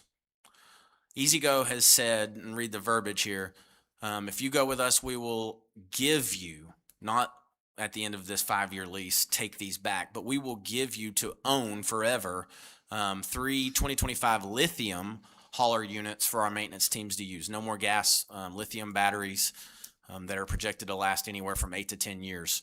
EasyGo will also give us a 2025 Kahiti range picker. It's also no surprise those range pickers get used a lot. We wear them down. They will give us a lithium range picker for Kahiti. We do not use a battery-powered range picker at Tokwa. We use a Polaris that we built a cage on because of the terrain there.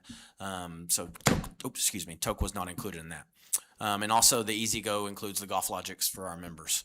They have similarities, virtually the same pricing, but I felt like that when we got through interviewing all the companies based on not only financials, that's very important, but just the Golf Logic's capabilities for our membership as we continue to talk about user value and prioritize our patrons and our ability as a staff to see where everyone hopefully is on the golf course, that we would like to recommend EasyGo to you today. That is very small, I'm sorry, but you can see the GAC recommended this last Thursday, moving forward with a lease on the EasyGo fleet, and the Finance Committee did review leasing and purchasing options.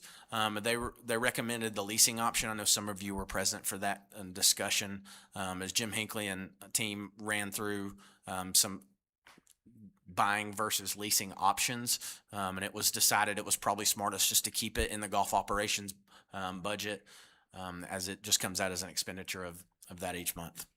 And so for some clarification, the way Casey went about this, and I applaud him for it, is he got the golf committee to just review the carts, EasyGo versus Club Car, actually had a demo of each on property for them to go look at.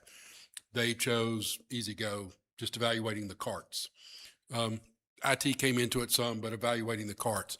Then after that, went to the Finance Committee and said, the golf committee has recommended we go with EasyGo. Y'all need to decide if it's better to finance, do a financing lease or to purchase. And they decided that they thought it was better to present the leasing option. There's been questions about Troon involvement. The Club Car, I won't go into all the details. I think most people have heard it a couple of times, but somebody at Club Car made a mistake that should be costing Tellico Village right now $360,000 to turn these current carts back in, that it's not going to cost Tellico Village because somebody at Club Car made a mistake, and Casey and Jim found a signed document that they could go, we don't have to pay you now.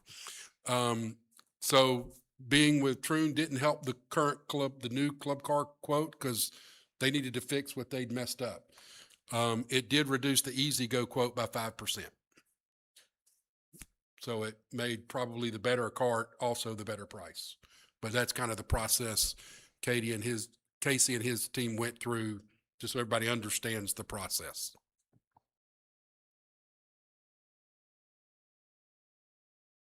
Can I ask Casey? Sure. Casey, what, I can't see the amount up there. Can you just read it off to me?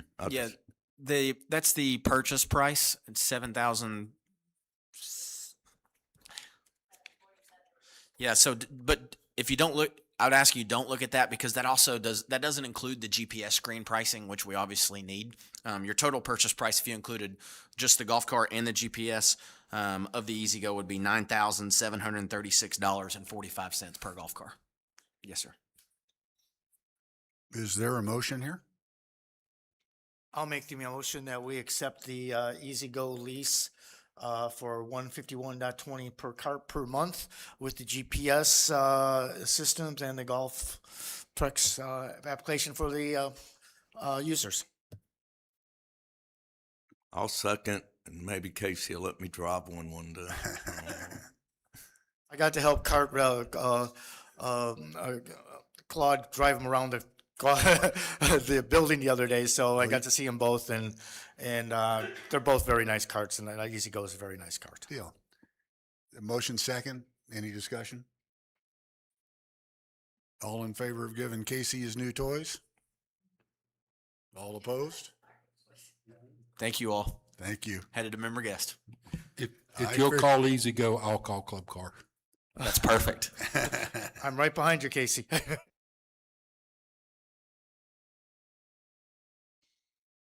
Sorry about that, David. I know he's got things to do, and I know we've got a lot more to cover here, so I wanted to get him in there.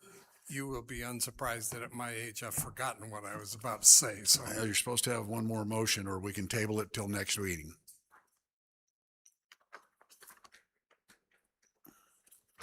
It would have been Kerry's motion, but he isn't here, but. Oh, we can table it. Do you want to do that? Yeah, All right.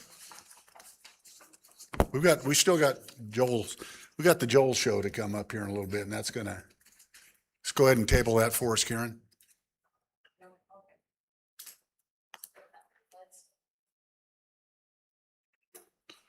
We got a lot. You were right, Karen. We had a lot to do today, so I'm trying to get us through. I'm doing the best I can.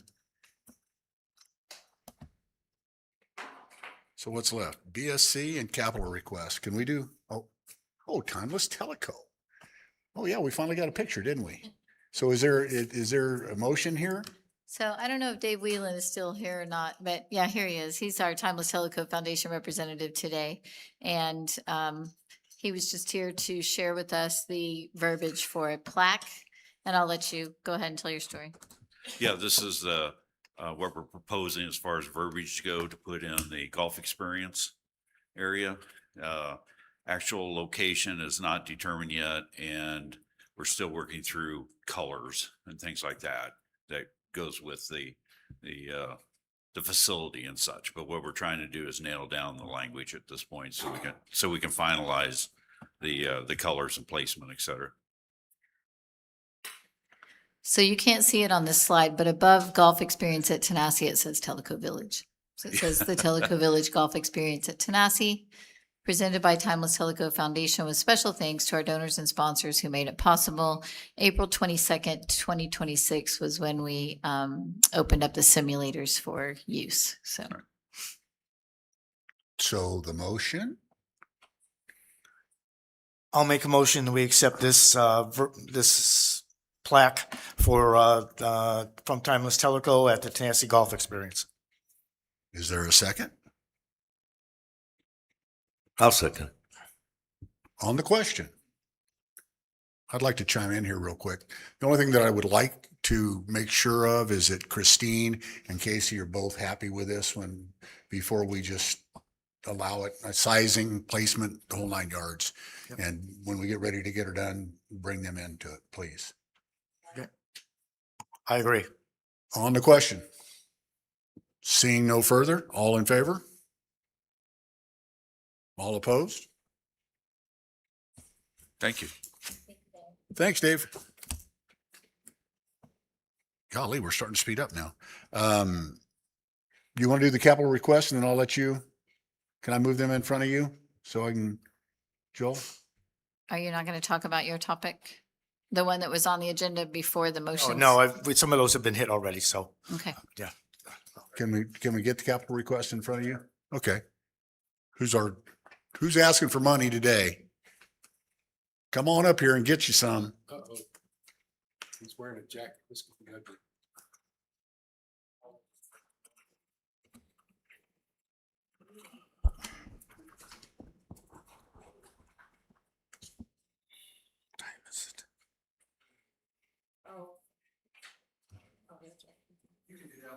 Yeah, you want me to cover this for you, Matt?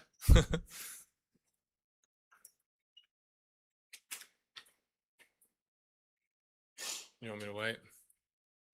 This is the public works one. Oh. Pretty slide. Wrong slide. Yep. Yeah. All right. There you go. There we go. There you go. Make sure I go the right way. All right. Ed, check your mic. Ed, check your microphone, please. Thank you. All right. I'm here today to talk about a pickup truck replacement for golf maintenance. Today we are requesting the replacement of our 3/4 ton pickup truck in golf maintenance. This request is the 3/4 ton truck will be shared amongst the 3 golf courses. We need a 3/4 ton to pull our 24-foot trailer when we need to move shared pieces of equipment around the village, like skid steers, front end loaders, excavators that we may borrow from Public Works. We also utilize this larger truck to move materials like topsoil, dirt, sod, sand, all of which are heavier than our standard half-ton pickup can get it around the golf course or from property to property. This truck will be replacing our current 2003 model Chevrolet 2500 that has 323,000 miles. The current 3/4 ton truck still runs and operates. It's just getting to the point where it's lacking some engine power when pulling heavy loads from Tanasi over to Kahidi and back. Our plan would be to sell our 2003 model to the highest bidder. Current value is estimated at between $2,000 and $4,000. The only major issue going on right now with it is the air conditioner needs to be repaired, and estimated cost from our equipment technician is around $1,500 for that repair. I sent a bid with specifications to West Chevrolet, Beatty Chevrolet, and Jackie Jones Ford for a 3/4 ton work truck with 4-wheel drive and gas engine. Below are the bids I received back. You'll see that the Jackie Jones bid is the highest, and that is for the fact that during the Finance Committee meeting, I was asked to explore the option of an extended warranty. So there's an additional $5,059.48 for an 8-year, 100,000-mile warranty in that. If the board decided to keep that extended warranty in there, it would be the highest bid. But again, I didn't explore the extended warranty for Beatty or West because of their price, knowing that it would be around $4,500 to $5,000 additional on top of those.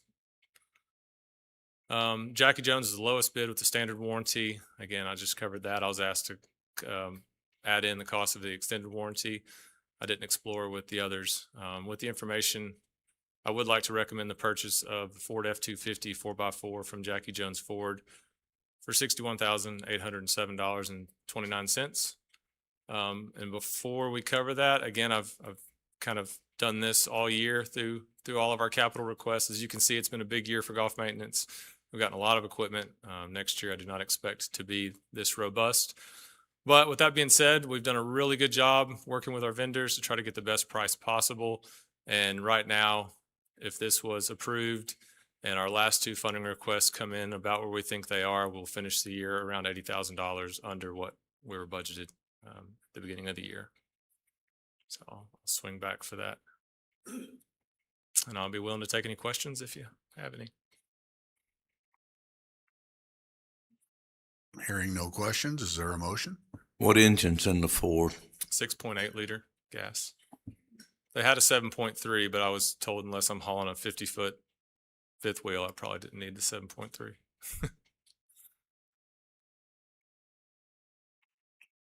Is there a motion? Is your experience that the extended warranty will save money in the long run? Or what do you think? You don't know because you don't know what's going to go wrong, right? It's hard. Yeah, it's hard to say. I mean, 8 years is a long time. 100,000 miles is a long time. So I would like to think that we would probably make up for that. I would expect some form of issues to arise before that 100,000 mile mark. Is that extension beyond the manufacturer's warranty, the standard warranty, or is that? It is. Is it just to 100,000 miles, or is it? So what's the standard warranty? 3-year 36 or 5-year 60 was the standard warranty included in the original purchase price.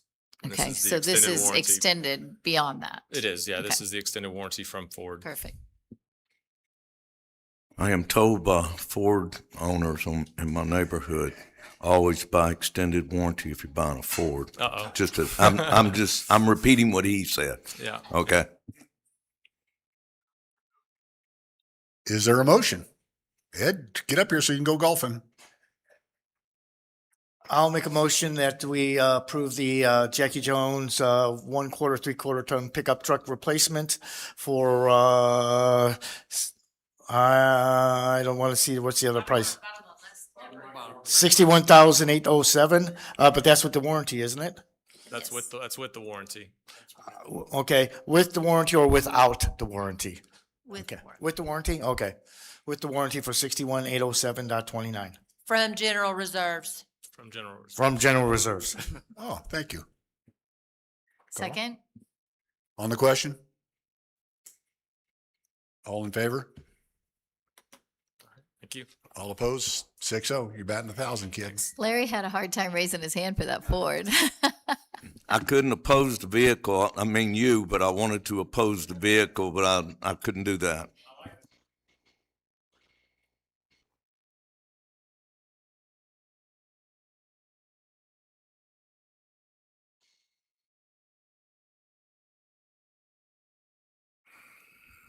Good afternoon. My first funding request is for the replacement of some variable frequency drives. I'm going to use VFD throughout, but if you need me to stay away from the acronyms, I will. Variable frequency drives, a control panel, and an associated unistrut frame and cabinetry replacement at the Tanasi Cove pump station. That Tanasi Cove pump station is located right across 444 from the intersection of Davis Ferry Road. It is the only pump station, other than the now being constructed main pump station, that has variable frequency drives. They were installed in 2016 without any cabinetry, and I've got some pictures to illustrate for you. But considering the lack of cabinetry, I kind of refer to them as having something of an umbrella. They are not enclosed. We feel like 10 years was pretty significant for the VFDs to last as long as they did. Presently, one of the VFDs is not working, and when that VFD is not working, the associated pump is out of service, okay? So just a brief explanation. The variable frequency drive, really the way we use it is effectively a soft start. So it will kick on slow and turn off slower. It's probably good for the life of the pump. It doesn't quite operate the way that the main pump station will operate, in the sense that the main pump station will have metering coming into the wet well, and the VFD can control based on how much waste is coming in, how fast the pump will be used. That's not this application. We don't have metering coming into Tanasi Cove. So what you're really talking about is something that helps the pumps not work necessarily as hard. But ultimately, once they get pumping, they go at about 5th gear. Every other pump station we have that doesn't have VFDs, those pumps only know one speed: on in 5th gear or off in 0 gear. On, off. These start a little bit slower and tail off a little bit slower. So I want to illustrate some components here. These are the VFDs right here. And these are the little roughly umbrellas that they have.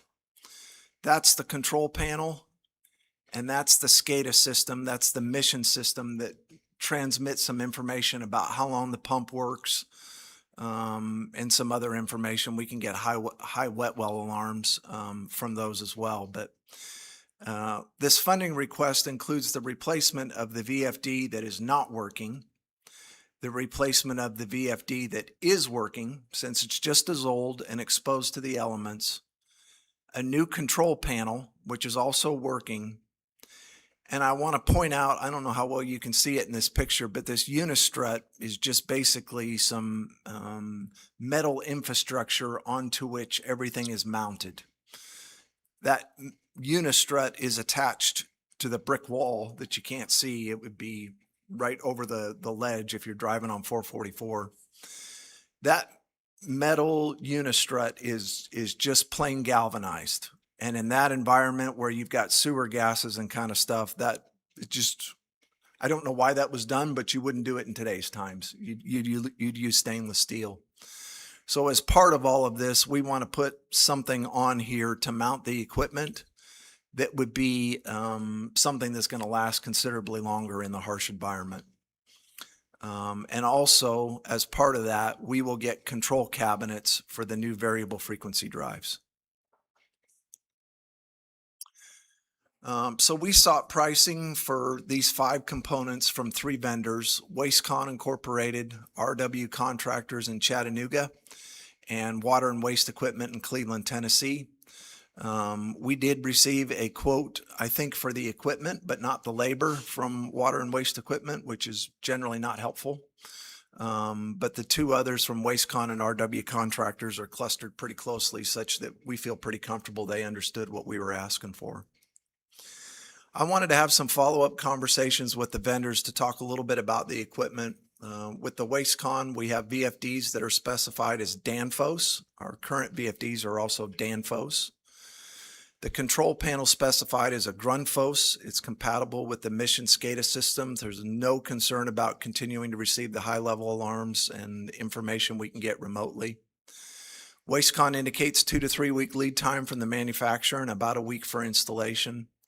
And an interesting part of the WasteCon proposal is they offered to provide a bypass pump. So in my previous picture, sitting up there towards the top of that picture is the bypass pump that you see when you're driving down 444.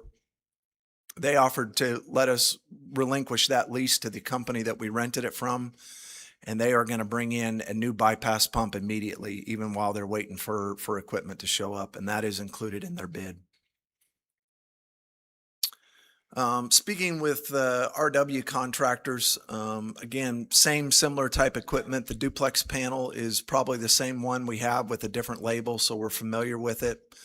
I did ask the question, will your control panel connect to Missions? And the answer was yes, it does, but we need to charge you an additional $1,500 to make that connection. That was included in the other bid. They indicated a little bit longer lead time of about 6 to 8 weeks, and the installation time is estimated at a few days. So in summary, given the cost difference between the two quotes, which is $4,000 when you add in the cost with RW contractors to connect the SCADA system, and the shorter lead time on the equipment, we recommend accepting the quote from WasteCon. Want to make clear this is an unbudgeted request, and that sent public works staff into a whole lot of discussions about, well, if it's unbudgeted, should we be replacing all of these components? Matter of fact, should we go out without VFDs altogether? And a couple of things that we kind of discussed. Tanasi Cove probably handles the second most wastewater of all the pump stations, obviously not the main. It's probably a close third to Tokwa. And given the amount of wastewater discharge from the pump station, and given the fact that those pumps that are attached to the VFDs are only 2 years old, we found it to be kind of a step backward to be living without VFDs at this point. Granted, they don't quite function exactly to their full potential, but a soft start feature on practically brand new pumps makes sense to us. So we kind of walked away from that. Wanted to talk a little bit about the control panel. If we replace the control panel, we can keep the pump station operational all but maybe a matter of hours when the old control panel is taken down and the new one is put in. If you tried to leave the control panel in there while you're installing the VFDs and installing the VFDs to the control panel, there's going to be a longer period of time during which you're exclusively relying on bypass pumping. So that's how the control panel made its way in there. So ultimately, that's our recommendation. I put a proposed motion for the board down there, but I did forget to say, please, from water sewer reserves at the conclusion. Well, thank you for writing out your motion for me. I recommend the board approve the quote from WasteCon for replacement of 2 VFDs and control panel associated unistrut and cabinetry in the amount of $37,361 from water and sewer reserves. 37,671. Sorry. Okay, 671. Okay. I'll second. On the question? Hearing none, all in favor? All opposed? Let the vote show 6-0 approved. And there's always something about the board voting where I forget a really critical point. No matter what happens with this pump station, renovate, replace, it's on the list. These VFDs and this control panel and the unistrut and the cabinetry is all going to stay. There's nothing we're installing that somebody would look at and go, well, we can't use that anymore. So I feel very comfortable that this is a strategic way to solve a problem. Good thinking forward. Second request is for a vacuum excavator. This funding request is for the replacement of a 2021 trailer mounted vacuum excavator. The current vacuum excavator is used daily. And I mean, literally, I just don't see it at the shop unless the people are eating lunch or quitting for the day. To repair and maintain broken water, sewer lines, they do some valve maintenance with it. As to the application of broken water and sewer lines, it is by far the safest and most efficient approach to excavation because every time they're excavating, there are multiple types of telecommunication lines in the ground. There's always buried electric in the vicinity of a broken line. This keeps you from having to pull out a backhoe and start digging. Now, occasionally, sometimes it's so deep that we do have to take the first 2, 3, 4 feet off before we start using this. But when you get to the point where you have any suspicion that there's anything else on the ground, this is the tool to use. When compared with conventional excavation, it virtually eliminates the possibility of hitting anything. Basically, think of it as like with your power washer, you got a wand, you're blowing high pressure water and sucking dirt into the spoil tank. And so that's why you can spray all around electric lines, you can spray around telecommunication lines, and you're not going to break anything. Another thing that we end up using it for a lot is in the event of a water line incident. Oh, I don't know, yesterday at Kahiti, there was an 8-inch line that was broken. I was told at that event, the contractor who broke it set the bucket of a skid steer loader over where the water was shooting out of the ground, and it was lifting the bucket. That amount of pressure was in there. So you can imagine the amount of water running through an 8-inch water line. It's one thing to get it valved off, but then you got a mess to clean up before you can ever even begin to see what it is you're trying to fix. And being able to suck that out quickly makes the work really efficient. Just a shameless plug. I think we found out about that broken water line yesterday at about 12:30. And I believe, if I'm remembering correctly, we had the line fixed, had everything buried, and were flushing the hydrants at about 2:30 in the afternoon. So it really is a spectacular response by Public Works. I don't know that I want the bar set that high all the time, but they did some great work. They did. I mean, it was minimally, I think it was like 2.5 hours at max it was out. So great job. The existing unit's 5 years old. It has 2 100-gallon freshwater tanks and 1 500-gallon spoil tank. The 2026 budget includes $74,000 for the replacement of the existing vacuum trailer. The budget amount envisions a much larger vacuum trailer with more fresh gallon capacity and 1 800-gallon spoil tank. So it's difficult to estimate, but what you run into with the use of this thing is your spoil tank gets full. You got to leave the scene. You got to go over to Public Works, dispose of what you got. If it's wastewater, it goes in a tank. If it's not, it goes on the ground, where we're just basically shooting mud on the ground. But with a larger capacity, there is almost a certainty that there will be some jobs where we're going to be able to finish without having to go to Public Works and come back. And that's why I think for us, aside from the fact that it gets used every day, the additional capacity was important to us. Furthermore, we've put about $5,000 into this machine in the last 2 years to kind of prevent leakage. To my knowledge, this was not the first we've owned, but it's the first of this size and scale, and I think we've done a better job learning how this thing works and how to take care of it better. I'm not saying it's been mistreated by any stretch, but I think we're learning better how to use this machine. But given the recent expense, the daily use, and the opportunity to resolve critical water and sewer line leaks possibly faster and more efficient, replacement of this unit is likely a foregone conclusion. So we sought 3 bids. Given the fact we wanted to get 3 bids, you're kind of faced with looking at 3 different types of machines. We got a bid from Vermeer Heartland, which is the brand of vacuum excavator that we have now. One from Ditch Witch, and Stowers of Knoxville, who sells a Caterpillar, never did submit a quote. Like I said, our current vacuum excavator is a Vermeer. Even though we did not do a demonstration with the Ditch Witch model, the online reviews indicate the Vermeer is preferable for the heavier slurry and low maintenance, while the Ditch Witch models are known for a quieter operation. The few times I've been around the operation of the vacuum excavator, it sounds about like a riding mower. It's not that incredibly loud. Now, when we show up at your house at 1 or 2 o'clock in the morning to fix a water line, it's loud. But it really is the quickest way to go about it. And so given the price difference and the familiarity with the Vermeer model, Public Works recommends the Vermeer purchase. And I've got a motion for you on the bottom. And again, though, it omits the issue of water sewer reserves. I'll make the recommended motion to approve the purchase of a replacement Vermeer vacuum excavator for Vermeer Heartland in an amount of $80,229.44. from water and sewer reserves. I'll second. Thank you. I'll second. We have a motion and a second on the discussion. All in favor? All opposed? Let the vote show 6-0 for the approval from water and sewer reserves.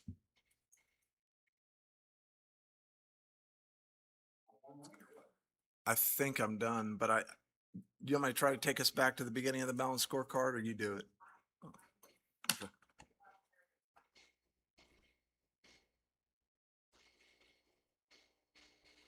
Mr. President, before we leave motions, could I ask unanimous consent for one small amendment to motion 3?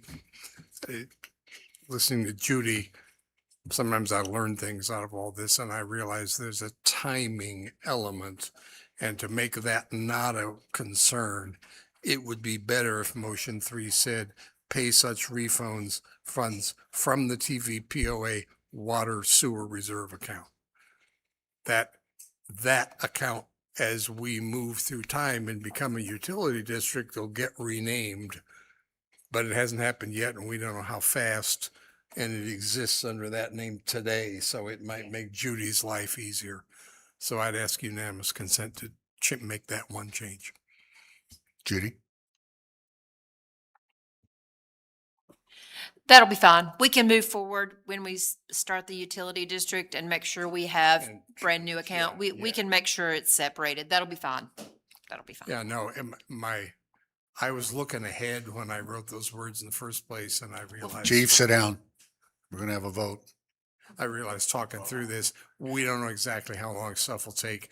Be better for Judy to have something now. And we'll get That's some my- clarity for that. All in favor of amending the motion? The one, number 3, just naming the account. Okay. Okay, thanks, chief. Now you may go. 6-0, right? Yeah. It was. Joel? Thank you, President.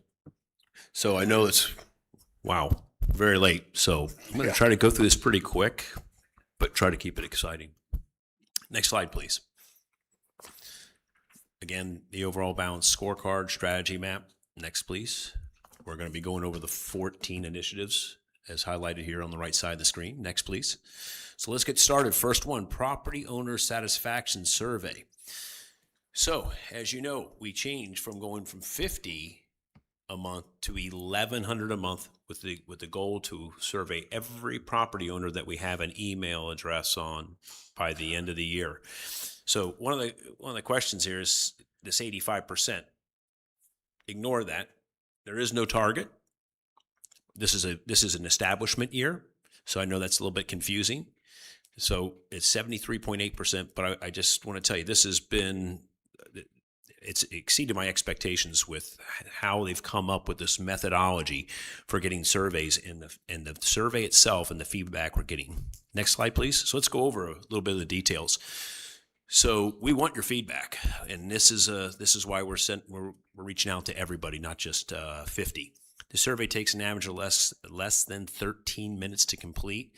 It goes over these categories. We went over those last month, so I won't go over them again, but there's just the number of questions associated to different areas of the community. Next slide, please. So today we'll be focusing on some survey demographics, something we haven't shown you before, and qualitative ratings on a scale of 1 to 5. We will also look for some verbatim summary responses that I want you to see. Our current response rate is 16.6% of the distribution to date. Maybe lower than we've expected, but it's still statistically significant. And the responses to the survey will drive our 2027 plan, which we're going to start developing here very, very, very soon. Next slide, please. So here's some information about demographics. What we're doing is we're showing you our response rate by neighborhood. So we got two different ones. You have the response percentage per neighborhood, and then you have the percentage of response percent by neighborhood. Looks like Toco's got a lot. 8 to 11% is typically what the survey response are. In years in Tellico Village, you can look down here in the bottom and see that demographic as well. Now, this is pretty important. We did show this last week, so this is a little more this is updated to May. So this is for the May results. So actually, he threw in a little bit of June, but this is Bruce Polanski, does a great job.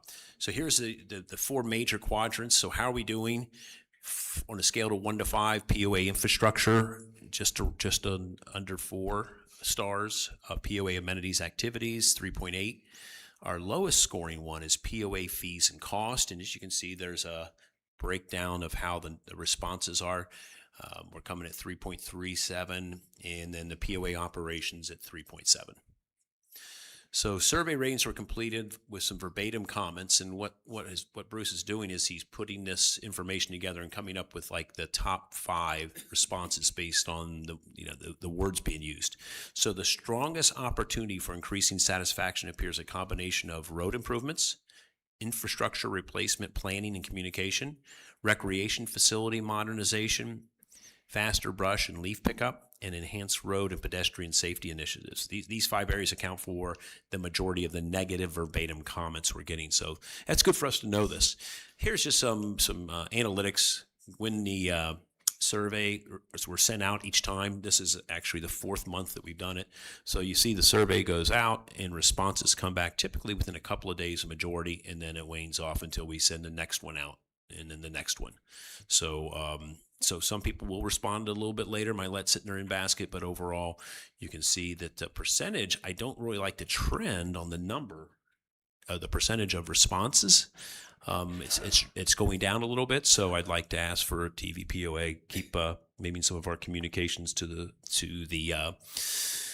residents, whether it be Telegram and different things, we can hopefully communicate to them that the survey's just gone out. We really would appreciate their help. Some little things to kind of help market and encourage people to let us know what's important. So moving on to the next one, customer experience survey. This is the one, how was your meal? How was your round? How was your visit to the rec center? How was your interactions with the POA office or public works? And really good trend here. I mean, you can see that we're goal of 85%. We're almost at 90%. Next slide, please. So here's just a little bit of details. It's just showing the 4 months that we've been running this. 2 months is a beta test, 2 months is actual. You can see there's some really nice trends. Parks and Rec is going up. Golf went a little bit down. Restaurants is going up. And then, of course, when we added POA offices and public works, wow. I mean, they're really bringing the average up. It's 97%. It's a great job, Matt. Really good job. So here's some quadrants highlighting some of these things. So again, this blue bar, don't get a blue dotted line. That is the average of the 3. It's not the goal of 85. So basically everything's above 85. The only time you see things below 85, you're going to see a different color if it's off by 5%. So there's a couple, we only have one red, and that falls under golf, under pace of play. And Casey just gave a nice presentation about the new golf carts and its pace technology. So maybe there's some nuggets in there that's going to help us in there with that. And then we look down here at restaurants. We see a couple of yellows, ones that are just below 85% for quality and value. So good feedback, I think, for all. Next slide, please. HelpSpot, what a great story that's been. This is a program that has been in existence for quite a while. We put a target in there to get 85%. You can see the beginning of the year, a little bit of a challenge. I know Beth and team went together and broke it out per department. I'm not here to show you that on this presentation, but please understand that each department has access to the how their department is rated on HelpSpots. Once we kind of dug our heels in a little bit, or dug in and looked deeper into what was keeping people from being very satisfied, you can see that it's had a very positive effect. So people react to what you inspect, not what you expect. You've heard me say before, we're inspecting this and we're making some changes, and it seems to be paying off. So really good success story there, 3.8% above goal. Now finances, Judy, turn it over to you. I see you've put some new slides in here. I like them, so share those with everybody. Thank you. So hopefully we'll have a few more details. So expenses continue to trend favorably for both May and year to date. And if you come to the FAC, you might occasionally notice that there's some slightly different percentages in here. It's because during the FAC meeting, I'm discussing operating expenses. These slides are total expenses, which include interest expense and depreciation. Our May expenses finished approximately 2% favorable to the budget, while year-to-date average expenses remain about 6% favorable overall. Next slide. So wages and benefits continue to be the largest driver of our favorable variance, running approximately $798,000 below the budget through May, primarily driven through open staffing positions across several departments. While this has provided short-term expense relief, we would expect portions of that variance to narrow as hiring activity continues and Tanasi operations fully ramp up. That'll be a driver coming up pretty soon. We are also, go back. We're also seeing support from several operational categories, including materials and supplies, contract labor, and water line maintenance activities. And that's partially offset by higher legal and professional fees, some increased common property maintenance activities, our tree expenses are, removal expenses are above budget, and some marketing related expenses that are timing. Overall, our expense performance remains well controlled and continues to support the organization's 2026 objective of maintaining operating expenses at or near 2025 budgeted levels. Now you can change that. Looking at our gross profit performance remains strong through May. For the month, gross profit finished nearly in line with expectations, while average year-to-date results are approximately 5% favorable to budget, representing roughly $922,000 of additional gross profit. Next slide. The favorable variance continues to be pretty broadly based operationally. Water and sewer remains the largest contributor, generating approximately $510,000 of favorable variance year-to-date. Utility tank installations, golf, food and bev, and recreation are all also contributing positively to overall performance. Golf continues benefiting from very much stronger utilization and operating activity, while recreation membership levels also remain ahead of budget expectations. Next slide. Looking at our subsidy performance, remains particularly encouraging. Consolidated amenity subsidies are approximately 51% better than budget through May. Golf, recreation, and food and bev are all outperforming budget expectations and contributing positively towards one of the board's major 2026 financial objectives of reducing subsidy dependence across golf, recreation, food and bev, and marketing operations. Next slide.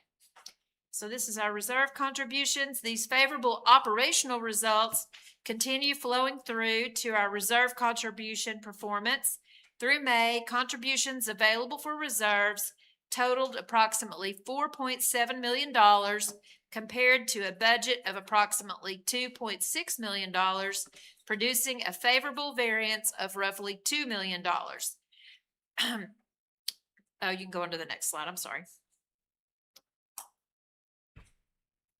That's got some of the numbers on it.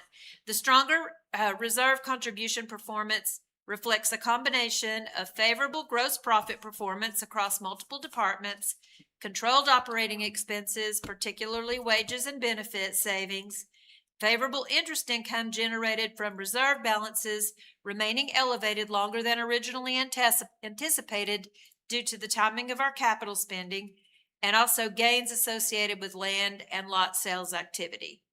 The favorable variances are broad-based and not dependent on any single department or revenue source. Overall, our financial performance continues trending ahead of the assumptions incorporated into the 2026 budget guidance. So we've done well. So Judy, really good. Thank you. I like those additional slides that kind of blow up a little bit, the graphs a little more, and then give you like the key talking points, the key points of why it's, successful and maybe not as successful. One thing I noticed though is that for May, all of ours were within about 5% of goal. But prior to May, we were just blowing the doors off. Is that because we're hitting more of the faster season here? Was there some, because we were like 70% over year to date, but the month we're 5%. Yeah. It just seems like our budgeting for May was spot on.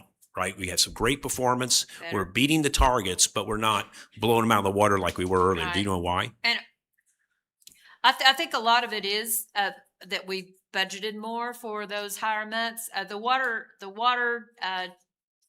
and sewer department revenue is going to continue, I think, to come more in line as we go along. Just based on the way we put the numbers in the budget, the calendarization of the water and sewer revenue. So I think it's Okay. just better match this time. Okay. Okay. Well, I'm not going to Yeah. bore you. I'm going to try. Go ahead. Well, and timing too of some of the things that I feel like we always get off to a bit of a slow start sometimes with the expense plan, and sometimes things take a little longer than when we put them in the budget. So I think we're going to stay in good territory. Okay. There'll Well, be you, some savings, but you said slow start. It was a fast start. well, with us being our budget is slow, we Understood, budget more conservatively Understood. than what ends up being the case. Gotcha. Good job. Okay. So I'm going to let John Villa come up and talk a little bit about process efficiency improvements. This is one of the ad hoc group that he heads up, and let him talk. It's a great success story. So I don't want to bore you with me talking about it. You're more than welcome to talk about it, Joel.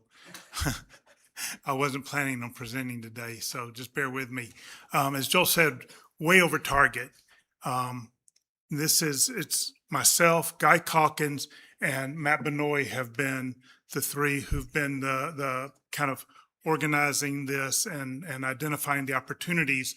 But all of this has come about not because of work that Guy and I have done, but because of work that the POA employees and the POA management have brought about. They're bringing these things to us. We're identifying future things to look at, but all of this is work the POA's done. So I definitely want to share that with everybody. Now, I will say these are, excuse me, these are estimated benefits. They need to be validated with finance. We've had that conversation with Claude. Claude's taking on these projects to make sure that they get reviewed and approved through all the right processes so that these saves are actually valid. But just these are estimates. I want to make sure everybody understands that. And then, oops, wrong way. Okay. So as I said, we've been identifying a lot of opportunities. We worked with Matt on these. And what we have found is we needed to put them into some type of structure so that we could communicate the phases that the projects were in. It was easier for us to just there's a lot of different project management methodologies. We went with the Six Sigma DMAIC because it's something that we had worked with before. It starts with define, understanding what the problem is. You can see there's a number of projects sitting there where we're just trying to define at this point what the opportunity might be. Went through the budgets. We looked at things that were larger numbers. We've sat down and drawn on Matt's expertise, and these are ones that are in that phase. Measure is where you go in and you actually start to gather your data. If you need to do any sampling, like right now, Guy and I are working on gathering data on leaf brush pickup. We're just trying to get samples around the village of the number of homes with brush for pickup at different times during the month. So we're starting that process. Contract labor with Common Grounds is something that Matt is working on. We're looking at the fleet efficiency and the high mileage vehicles to understand, are there opportunities with those vehicles to maybe get better routing, better assignments, or is it really the necessity of the business that we have those? But if we can cut down on the mileage, you're saving a lot of money in terms of expense of needing to replace them, maintenance, gas, et cetera. Under analyze, these are ones we've already started getting. We've have some data. We've looked at it. We've shared it with Claude. It's been shared with Matt on like the contract labor on the tree removal services. As Judy said, it's over budget right now. There's opportunity. There's a lot of things. We're moving a lot of trees. Are all of them necessary to be removed? So looking at the policy on that, looking at the two companies that we use for that to see if there's an opportunity to reduce their cost per removal. The open positions Judy talked about is on here, looking at those. Matt identified that. He said he's been carrying some open positions since the first of the year to see if they're really needed. If they're not, there's a lot of money sitting there. There's someplace around 12 or 13, I think Matt said, if he's still here, he can verify for me, positions right now open. So that's absolutely an opportunity for us, but it's not getting rid of people. It's just they've already tried it, just don't need to fill them. The electricity charges and street lights, we looked at that one. There's really not an opportunity there. We're paying about $6, a little bit over $6 a month for these per light. There's like 900 and change in the village. Unless we turn the lights off, there's really no, you're not going to save much at $6 a pop. So that one we've closed out. And improve, these are ones that are already in place, just need to validate the benefits and ensure that everything's being tracked appropriately. For these, because they are implemented, we did list out who was involved in the implementation of these. Again, want to make sure that the credit shared where credit is due. So with the collections efficiency, that's looking at the some lots that have gone into arrears and the legal process of getting those resolved. Opportunity there. Credit card rate reduction. Kevin Alfont and Jessica Johnson identified this with golf, replaced the POS devices, and they've been able to get a much lower discount rate on what we pay for each credit card transaction on those. And then the telephone internet services with Charter Spectrum, you'll see that in the update in July. That's one, as we were talking about with Kevin about the credit card rate reduction, he identified, oh, something we could look at this one. This is a backup of a backup that's in place in case our primary internet servicing goes down. It's been used once in the last 4 years.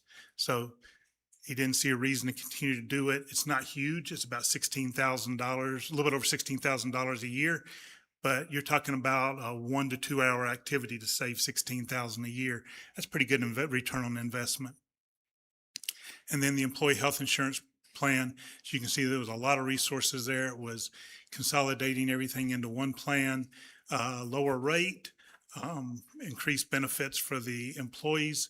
So win-win all the way around.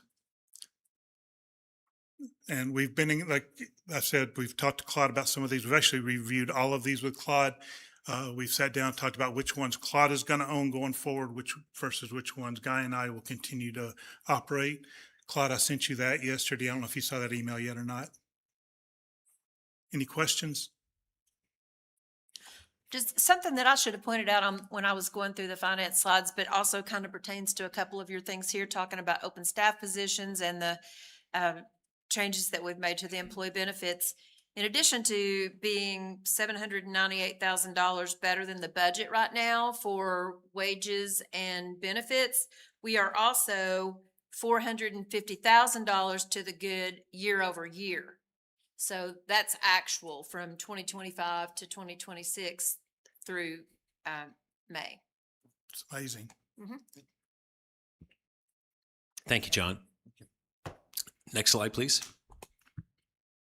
So now we're moving on to our preventive maintenance program. This is something Kerry actually does like a dual role here. He oversees that. So they've established the SOPs.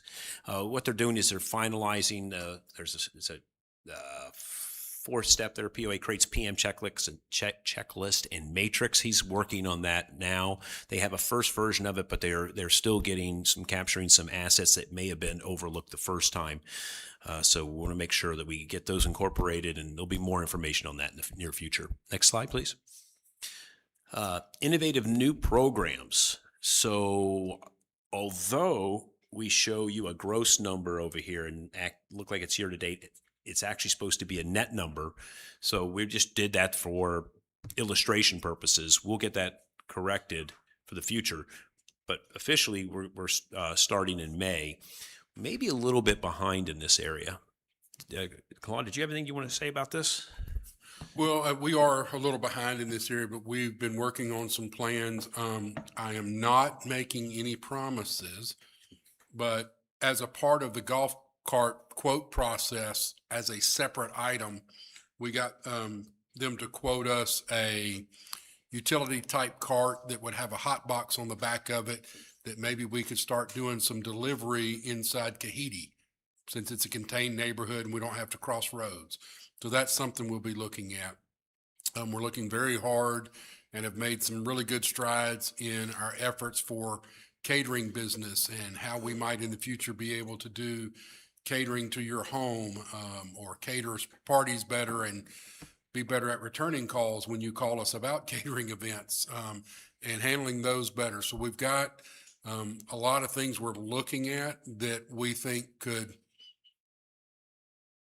exceed our goals long term. But as of today, yeah, we're really kind of behind in this one. Next slide. Next slide, please. Thank you, Claude. So these are some of the things that we shared with you last time. There was some brainstorming up above, and the biggest point to note to that is there was a lot of cross-department synergies being looked at, wellness and golf and food, beverage, things of that nature. The revenue I talked about before was gross, so we're just giving you that image of what it is, but we're going to be making sure it's net profit, and our goal again is to get to $250,000 in net innovative voluntary revenue. Next slide, please. Safety, great story, still no lost time injury. So this is really well done. So thank you to everyone in the TVPOA working safe. It doesn't typically, lack of accidents isn't an accident. So appreciate what everybody's doing proactively. This one I'm going to turn over. Rick, if you could. This is a great success story. I want you all to hear about it. So good afternoon, Mr. President, board members. Rick Creange, I live on Tanasi Point, in case you're interested. So I'm part with Otto Stutz and Bruce Polanski. We're your highly paid employee survey engagement team. So just like everybody else around here. So we've got a pretty good success story to talk about. Actually going the wrong way again. Let's see. Okay, so basically our phase one, we're complete. The outbriefs, we did all the board members on the 16th and the 20th, gave them an overview and a detailed debrief. The GM, we debriefed on the 19th. We did the department heads as a group on the 2nd. Our way ahead now, as we're continuing down the process, is basically to get with each individual department head. We have a tailored brief for each department with the issues that were brought up during the survey on their department, so they can take those issues and run with them and solve problems and make things better for the employees in their departments. We conducted actual employee outbrief. So for those that have done surveys throughout their lives, it's no good if you do a survey if you don't give feedback to the people who actually took the survey and wanted to know what the results were. So we've been starting to do that. And 3 in-person sessions were completed with the employees themselves. One on the main village on the 10th. We did Kahidi on the 11th. We did Public Works as one big massive, and thanks to Matt for that. And that was great. Always getting together with those guys. On the 9th, and we got one more session to go on the 24th here in the 5th floor of the Yacht Club. We'll try to catch anybody else that wants to go. Right now, we're at about almost halfway, or half of the people that took the survey basically have now come and listened to a debrief, or hope maybe to drive that number up a little bit more. Our execution was basically to give everybody a voice, all the employees a voice of what was going on, and basically to take the temperature of the organization, which is what you want to do, see how your employees are feeling, and how things are reacting. We have incredible in participation, and we'd like to thank Human Resources, Russell and Chris on that side that basically allowed for us to pull most of this off. So we hit the pavement run, and we did 14 in-person sessions over a 2-week period. And this was basically a brief of the balanced scorecard up front. We actually then did the survey with the employees on a QR code. Some of you may have seen that. And in person, then we had discussion groups after the survey was done, and it was good. Some of those discussions went on for an hour or two, and they really gave us some great comments. Anonymity was something that everybody was worried about up front, because I guess in the past years we had heard some rumors that people got repercussions from things that they had said in previous surveys. We went the full Monty here. We basically gained the trust of the employees by guaranteeing that there's only 3 people that would have the actual raw data, and that was myself, Bruce, and Otto. We actually bought the software ourselves, so that none of this reside on the POA servers so that nobody could get to that data. So all the data we put out was process data, which basically took the raw data, combined them into focus areas or issue areas, and then fed that back. So nobody's actual verbatim content was out there too. We got a great participation. I said 81% of our full-time employees, which is something that was really good. We got about slightly less than that on our part-time employees, but since our part-time employees are mostly villagers themselves or work in food service, it's not that they're not important. We kept their data, but really you want to focus on your full-time employees because those are the people who are the backbone of your organization. Responsiveness was pretty amazing. This will highlight communication issues is one of the issues we showed up before. But while we had these surveys, and at the end we had an in-person kind of bitch session, for lack of a better term, we basically were able to identify and say, what's making your head hurt today? And the guys would come out and say, and we solved about 4 or 5 issues right on the spot within hours. Geofencing of signing out for time cards was a thing that was hurting guys' heads, and Tanasi and a few other guys for golf maintenance. We literally went down the hallway, solved them in about an hour, and they've been dealing with these issues for almost 2 years. So that tells you there was a communication issue that was brought out. We showed there was actually some action done from the issues that they were bringing up. So our data collection, we got about 201 people out of the 380 some odd employees in the organization. That gave us about a 95% confidence interval, which is great with a less than a 5% error rate. So if you're not a stats person, and everybody here loved their statistics class in high school and college, but that basically means that if we did this survey 20 times, we would get the exact same data results 19 times out of 20 with an error rate on each question, something around 4.1%. So it was great. So we achieved the objective we set out to do. All the employees had an opportunity to have their voices heard, and we got meaningful, really constructive, and a lot of actionable intel or issues that come back. So the overall survey, here's how it's wrapped up right now. We brought a lot of issues up, but that's to be expected in any organization that's kind of in a change mode, going through a bunch of organizational changes, whether we're at build out, and there's a whole kind of things that are going on now. But if you look at it, you expect these kind of issues, some to show up, but it's really a good news story. I would say overall, our employees have basically the team culture within the departments. They are enjoying primarily with their peers and what's going on and what they're doing in their departments. They enjoy their work. They take pride in their work, and we saw that throughout the survey. They take pride in the fact they provide excellent customer service, and they're motivated to continue to do that. It's kind of an interesting thing. And then their work environment are generally positive about the environment that they work in. So you could say the problem is that they're not totally invested in the organization right now. They're happy at what they're doing. They're happy at their job. They're happy with their peers, but they're not invested in the organization. And that's due to the right side of this screen, which I'm going to show you here. Some of the things, these are very fixable items. These are things that are not totally unusual, but organizational issues. And I think that's just kind of has been a crux of things that have been going on for the last couple of years, and a lot of change has been going on. So there's better use of chain of command. In other words, there's a little overreach in some areas, underreach in some other areas. So that's something that basically is the top issue that can be basically fixed instantaneously. Communication is another issue. I think we've talked about this. Every large organization suffers with communication issues. And it's not just down the chain from the board all the way down to the lowest employee, but communication up the chain too. So employees were not getting enough communication, so they were having to engage their customers, the villagers, with not the information, and they were getting asked questions. So that was kind of a communication lapse there. There's also a communication lapse going up, which I just identified in some of those things that we found out while we were doing the survey. I mean, they're communicating some of these issues, but they're not getting up to the right levels to be fixed. So that's another communication issue. And then cross departments is something that we found out. There's a lot of good stuff going on in the village right now, and a lot of departments doing some great things that need to be communicated back and forth so we can glean those positive elements out of each one of those departments and spread them across. Compensation always comes up. I don't think there's any organization that's ever going to say everybody's ever happy with their pay. Although department heads were pretty happy with their pay.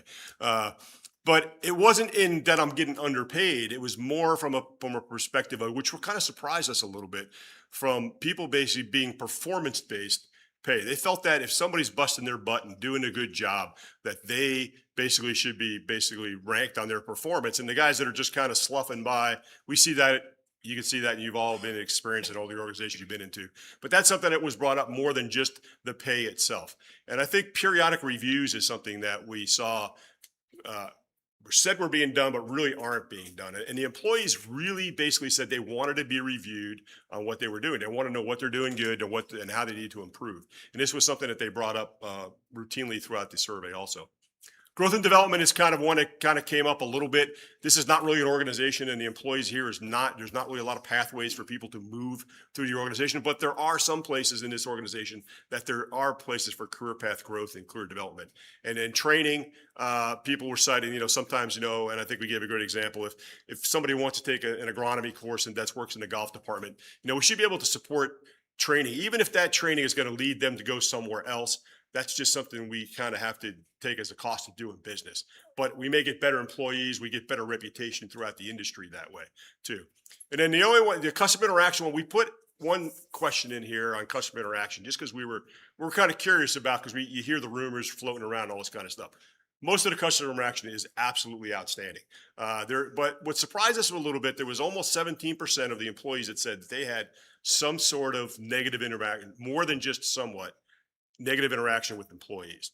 And this comes through, and I think we've all heard the stories, whether, people getting drunk at a bar or doing something like that around the village. So, but we're seeing that it's probably limited to a small group of people that just basically does that same kind of thing over and over.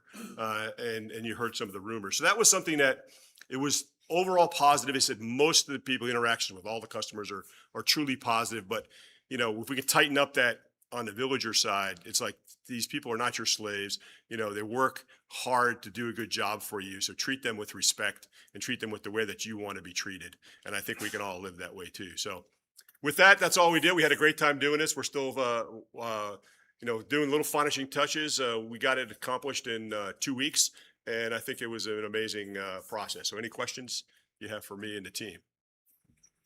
Real quick, were there any recommendations on how to improve villager conduct towards our staff? Did anybody have any ideas in that space that we as a board could perhaps apply? I don't think from a perspective, I think they just want to be treated with respect. You know what I mean? I think that's probably the biggest thing, and not, everybody gets frustrated once in a while. And next thing you know is you start going high and right and you start yelling at somebody, and you know how that is. And I think it's just to treat people with respect, or treat them the way they wanted to be treated. I think that was really the word that kind of came out. Not that, they need to do anything special. Everybody understands that things are going to happen, and once in a while, but if you handle them in a respectful way, an adult way, for lack of a better term, you know what I mean? And don't go, don't do the next door way of solving problems. Right. And I think getting a process for those employees to basically get up to the chain of command through their manager, through their department head, maybe to the general manager, as to, if you have a significant interaction, negative interaction, that something happens, that employee probably shouldn't be handling it on their own. They should be basically passing it up the chain of command to the right level where that can be addressed, and with whatever that needs to be addressed for that. So, all right. Rick, really good job. So this year it was just about establishing a employee satisfaction survey, no target. But next year we want to have a target. Do you remember what the overall is, satisfaction? Well, that's kind of hard to put a term onto it, right? This was a baseline first time out of what we want to do next time is in about 6 or 8 months. We've made some recommendations from the team, and you've seen them all, in the department head, so that 6 or 8 months from now, we implement some of the recommendations that were made, and we'll see how the attitude changes, if it changes more favorably or less favorably. But we're in a pretty good stead right now too. I mean, we want to raise the bar from where we are. So sure. Do you remember what the overall satisfaction percentage was? Well, it didn't so we're at actually the overall was about 73, 75%. 70. Okay, yeah. Good. So we're sitting in that range. So the reason being is, before you do your second follow-up interview, which is perfect, because we have a baseline now to see if we're getting better or worse. Now that we have this information, it's been shared at great level with both the people that took it and the leadership team. Hopefully it'll go up, because we're not ignorant anymore about some of the concerns. But we have to start working on our business plan for next year. So this baseline that you have will need to be established based on this first one, not the second one. So we're going to need to kind of think about what that number would look like. What number should we be shooting for next year? So that's good. So 73 to 75% is our baseline now. So we'll talk about, Claude, we'll talk about a target for next year here very, very soon. Okay. Thank you.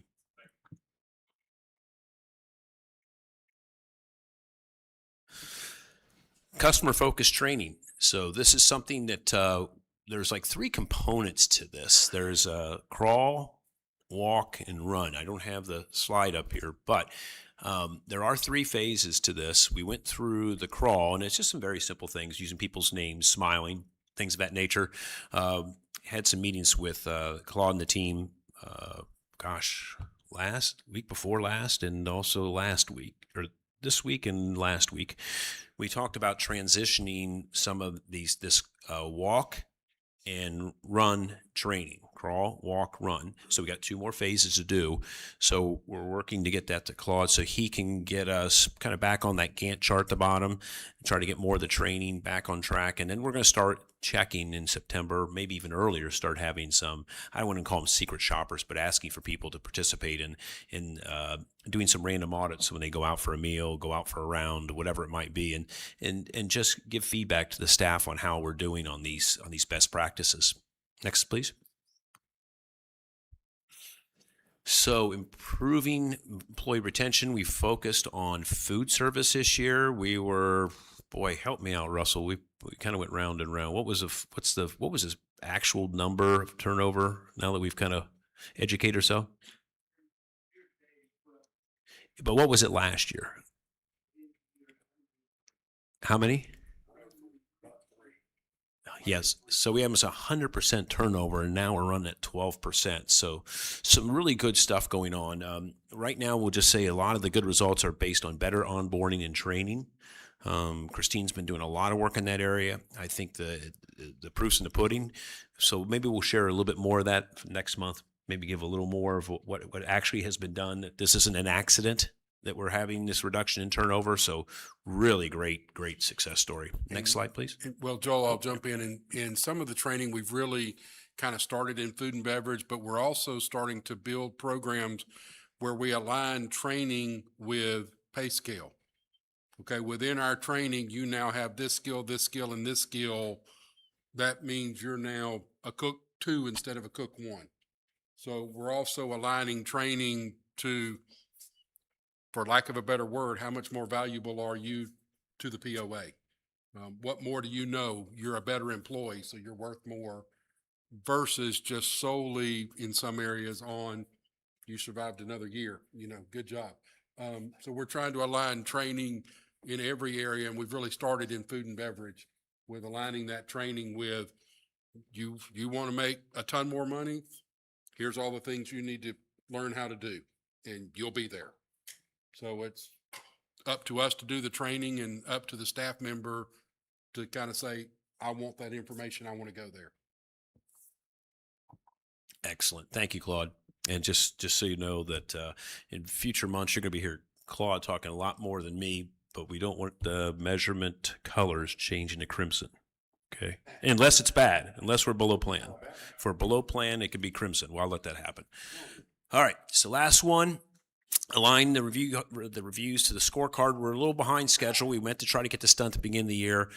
Claude has dug in his heels, or dug into this, and he's saying, you know what, he's got something for us to review. So hopefully we'll have a little more to share to next month on what that looks like.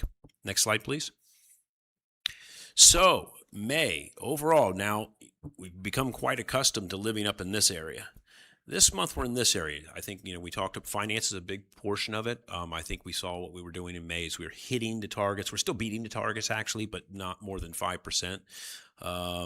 So this area just fell in the meets expectation, and that is not a bad thing. Meets expectation is a good thing. We're hitting our targets and goals. If you look down here on the left, the customer side of it, Personally, Claude and I had a conversation beforehand. That customer should be higher than what it's listed there, so we apologize for that oversight. That's going to boost the overall up.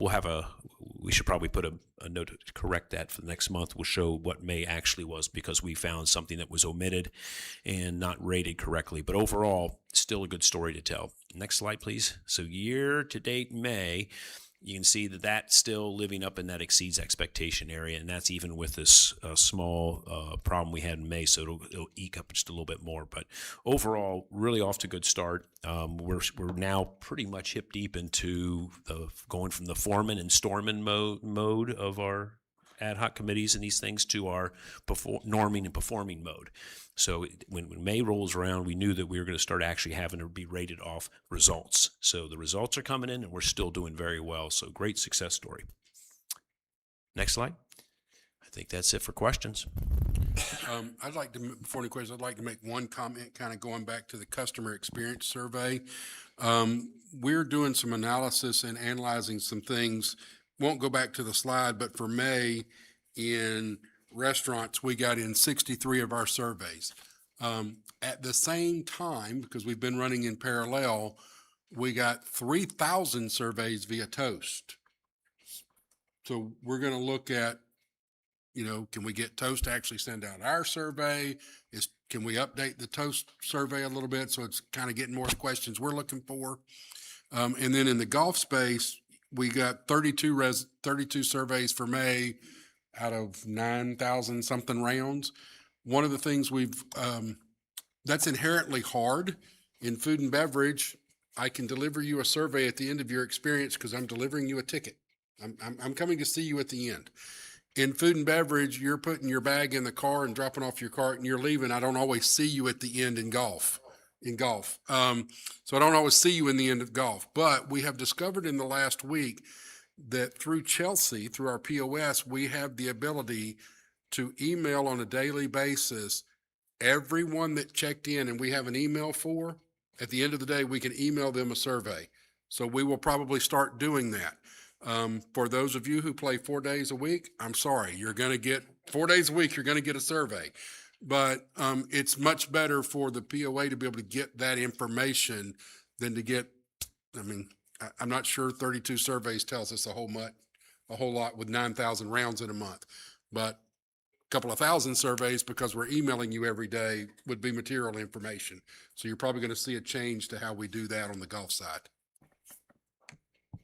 I had a small question about that, and this is one of those David Taylor things off the top of my head, and it might not make any sense, but Joel, you were saying we were getting about a 16% return on the surveys we're emailing out, and that's not bad for surveys, but we'd love it if it was higher.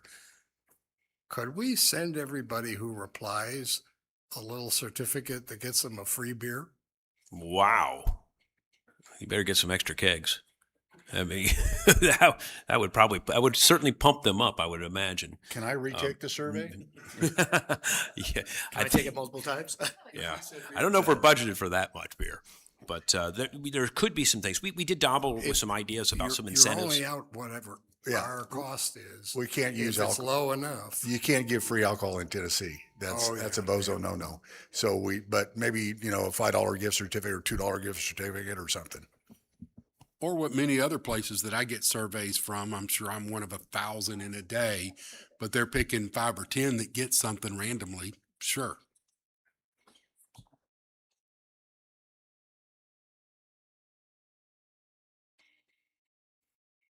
All right, we're going to move on to other. We got one other guy over there. He's got another item. You are so kind. Thank you. First of all, since we're on the day of motions and money and positives and negatives, or however anybody wants to look at it, first of all, I want to apologize to the board and to the president for sending out some late motions yesterday. I won't explain why, but I was late anyway. But at the end of the day, I'd like to read them. If we see that they're not needed, by all means, that's fine. One of them is to move that Public Works do a cost assessment of paving and striping of the gravel overflow parking lot at the Chota Rec Center and just to report back to the board in July with a cost estimate. Actually, all I want, and I think Matt's still here. All I want is an estimate. I want to know about what it would cost. Oil prices, I think, drive that. So if there's a better time to do it, but I will tell you, that gravel parking lot, I mean, we got a beautiful village here, and that gravel parking lot, I've had to get on it. I've watched ladies get out and go in there, and we need, if we can, we need to fix it, but I thought I would ask Matt and give him a month just to kind of look at it, do an assessment of it. Are you okay with that, Matt? Thank you, sir. And the other one, I'm not 100% sure this needs to be a motion, but because I don't know how it came about, but it changed. And I have a little information from Claude that he provided for me. But in order to align Chota facility with the Kahidi pool times, I'd like, beginning July 1, the Chota pool facility extends summer operating hours till 8 p.m. daily to be in line with Kahidi. Kahidi's open. Chota's not always open. If that needs to be a motion, then so be it. If Claude can make that happen, it's a request. And the same with the Wellness Center to extend the hours to 9 p.m. Monday through Friday. I think you have I'll the send data, that. and I know staffing. You and I did that, and it more aligned all the hours and extended some hours from summer hours from 8 to about 9 o'clock, I think. I'll send everybody On the pools, yes. that whole thing on an annualized basis. The labor cost was, if I remember right, 27 and some change. You were a little higher than mine. I estimated 22,000. You were 27,000. 27,000 and some change. And I will add, so the board knows, we've had a real increase in membership. We took on 25 from Rarity Bay, which kind of got us up there. And I will tell you, there was a talk of pickleball is working real well, I think, with everybody now, but there was a talk of some renewals not being done. I will tell you, I think those numbers are up, that a lot of people have renewed, and I thank them for that. At the end of the day, I think it's just a wash, but I do want to recommend that when that happens, that maybe Claude or someone present do a teleflash to our working families here, that the hours will be open for them to go work out. Where it's closing now, it would be available to them. We may pick up more membership, is what I'm saying. And if we move forward with this, we would do a teleflash specifically on that. So it doesn't get lost in amongst a bigger teleflash. Okay. Yeah.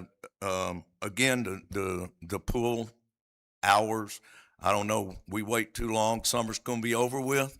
And as far as I guess the only motion, if you're going to handle that, Claude, do we need a motion on having Matt do that, or you just want to, can y'all do that for me? Honestly, I think Claude and Matt can just do all of this. It all works for me. I just put it that way. We're not spending money yet, so let's. No, yeah, exactly. And in fact, I think Larry had this in his back pocket. There are, again, for Wellness Center, some Rarity Bay people sitting in a waiting list. And I believe this would pay for itself if you let them in, and I don't see why not. It would. I'd like to discuss that a little further. We are here for Tellico Village. I expressed this to Larry, and we're here for the betterment and benefit of Tellico Village. I love getting extra money from Rarity Bay. However, and we are charging them a little bit more. And I don't even know how to go about what I'm suggesting right now, but we're making it better to live in Rarity Bay because you can live in there and get this wellness opportunity at Tellico Village, but Rarity Bay is not putting any skin in the game. Whether they need to give us a piece, whether they need to guarantee that X number of their homeowners will do it. And if they don't, then they pay. But we're making Rarity Bay better. It benefits us. I get it. But we're making Rarity Bay a better neighborhood, and Rarity Bay isn't doing anything for that. Personally, I have a little bit of an issue with that. Not enough to say don't do it, but I'd like to discuss somewhere with somebody smarter than me how do we go about making them join in on this a little bit? Well, and the problem you get with there too also right now, if you offered golf memberships for people from Rarity Bay to Tellico Village, you would be overwhelmed right now. So, and, Yeah, I don't. and that's not something, I wouldn't recommend that, but I mean, some of there's bankruptcy over there and there's other issues. So there are people are So maybe looking for there's nothing different we things. can do, but, and I was speaking only in the wellness, Parks and Rec, but maybe there's nothing we can do, but we're here for Tellico Village, and Yeah, yes, they- it helps us, but we're making them a lot better. too. I'm not recommending for golf memberships to them, but I'm just saying that I could see that coming after people say, hey, can we get in your golf? too? Hey, they can get in. There's tee times in Chelsea and they got rates. Oh yeah, play those guest rates. Much rather see them do that. Yeah. Hearing nothing else? Thank Is you. there a motion to adjourn? Nope. Motion to Nope. adjourn. Nope. Thanks, Mike. Come on, Doug. You're killing me, buddy. I know, one last time. So just for the record, Doug Sloan. Also, just for the record, I really appreciate the effort you guys make. There's a lot going on in this community, so I appreciate your efforts, even if I don't always agree with your financial decisions. It's all right. I don't try to agree with everybody. But I do find myself in a position where I can no longer in good conscience continue to serve on any board committees. So with sincere apologies to my fellow committee members and to Judy, I'm resigning from the Finance Advisory Committee and the Audit Committee effective immediately. Thank you. Sorry to hear that. Sherry? Turn that on for us, hon. There we go. Okay. Thank you very much for listening to me. Well, this is going to be somewhat on the topics that we've talked about before, but I'd like to approach you as a resident rather than a member of the FAC, the comments I'd like to make. Specifically, and I got to look at my notes. My understanding was a while back that our council had said that T-Borg, for example, would only be looking forward. They wouldn't be looking back. That was my understanding. Today, I'm not quite so sure I understand that, but I don't have the information that you all have in the conversations you've had with T-Borg representatives or whomever they might be. So whether they look back or not, it's not clear to me. So I'm a little bit confused by some of the actions that we did take today or the motions that passed. I'm concerned, for example, will we need to reverse any of the motions that we're making today after August 3rd, because we anticipated or misunderstood or anything like that, what it was that T-Borg was going to be requiring of us. So that's a concern to me. I'm wondering also, by looking into the past and saying that certain monies have to be moved from one reserve to another reserve, are we inferring in any way that there were misdeeds in the past by those actions? I mean, I'm asking No. that question. I'm not saying you have the answer. I'm just saying, could Can I- someone look can- at that? Yeah, we'll look at that. But to my knowledge, and from the guidance that we received from FAC, is the reserve funding was discretionary at that time and was able to be moved. Now we're going back and doing what we think is right. We're not all knowing, and we're looking for guidance, and we've got another expert we're hiring, rate studies, to help us in that space. Okay. I just wondered too, along with that though, many times people will look at what is your normal process of doing things. And yes, some things have been kind of bypassed here, specifically maybe the review of the FAC and involving them. In changing our processes, is there some sort of inference there of not necessarily be as above board as possibly could be? And oh, by the way, in my own life as a professional, and I'm sure of all the other professionals on the FAC, we do know how to move fast. If you ask us to move fast, we will move fast. So please have confidence in that way. There's an urgency associated with an action that you would like reviewed. We are there for you. That's what we came here for. Okay. The other thing too, as far as our resident is concerned, at least, I mean, you're just moving money from buckets. And all I really care about as a resident is, I don't care what bucket it's coming out of. I don't care if you're switching the buckets around. Money's money. If you're still going to ask me for an extra couple bucks every month or more than a couple bucks, which reserve it's sitting in isn't as important to me as I know it might be with T-Borg, for example. But nonetheless, putting it into one, then taking out of another, and then the net is still all the same. It's still all the same money. It's all green. to me as a resident, I just don't want you coming back later and saying, oh, by the way, we now need to assess you again. That is a risk. And do we look foolish if we've run into this particular action? I'm sorry. If we've run into this particular action and then have to reverse ourselves later, I think we lose credibility that way as well. There's the other- always that opportunity. I know. And then there was a couple just small things. Oh, am I getting my interest back too on my $80? You get the same interest I get paid. Nothing. Anyways, I'll dedicate my entire salary to your interest. I just want to let you know, I'm very sorry that Doug has resigned. I can't tell you that resignation isn't on my mind as well.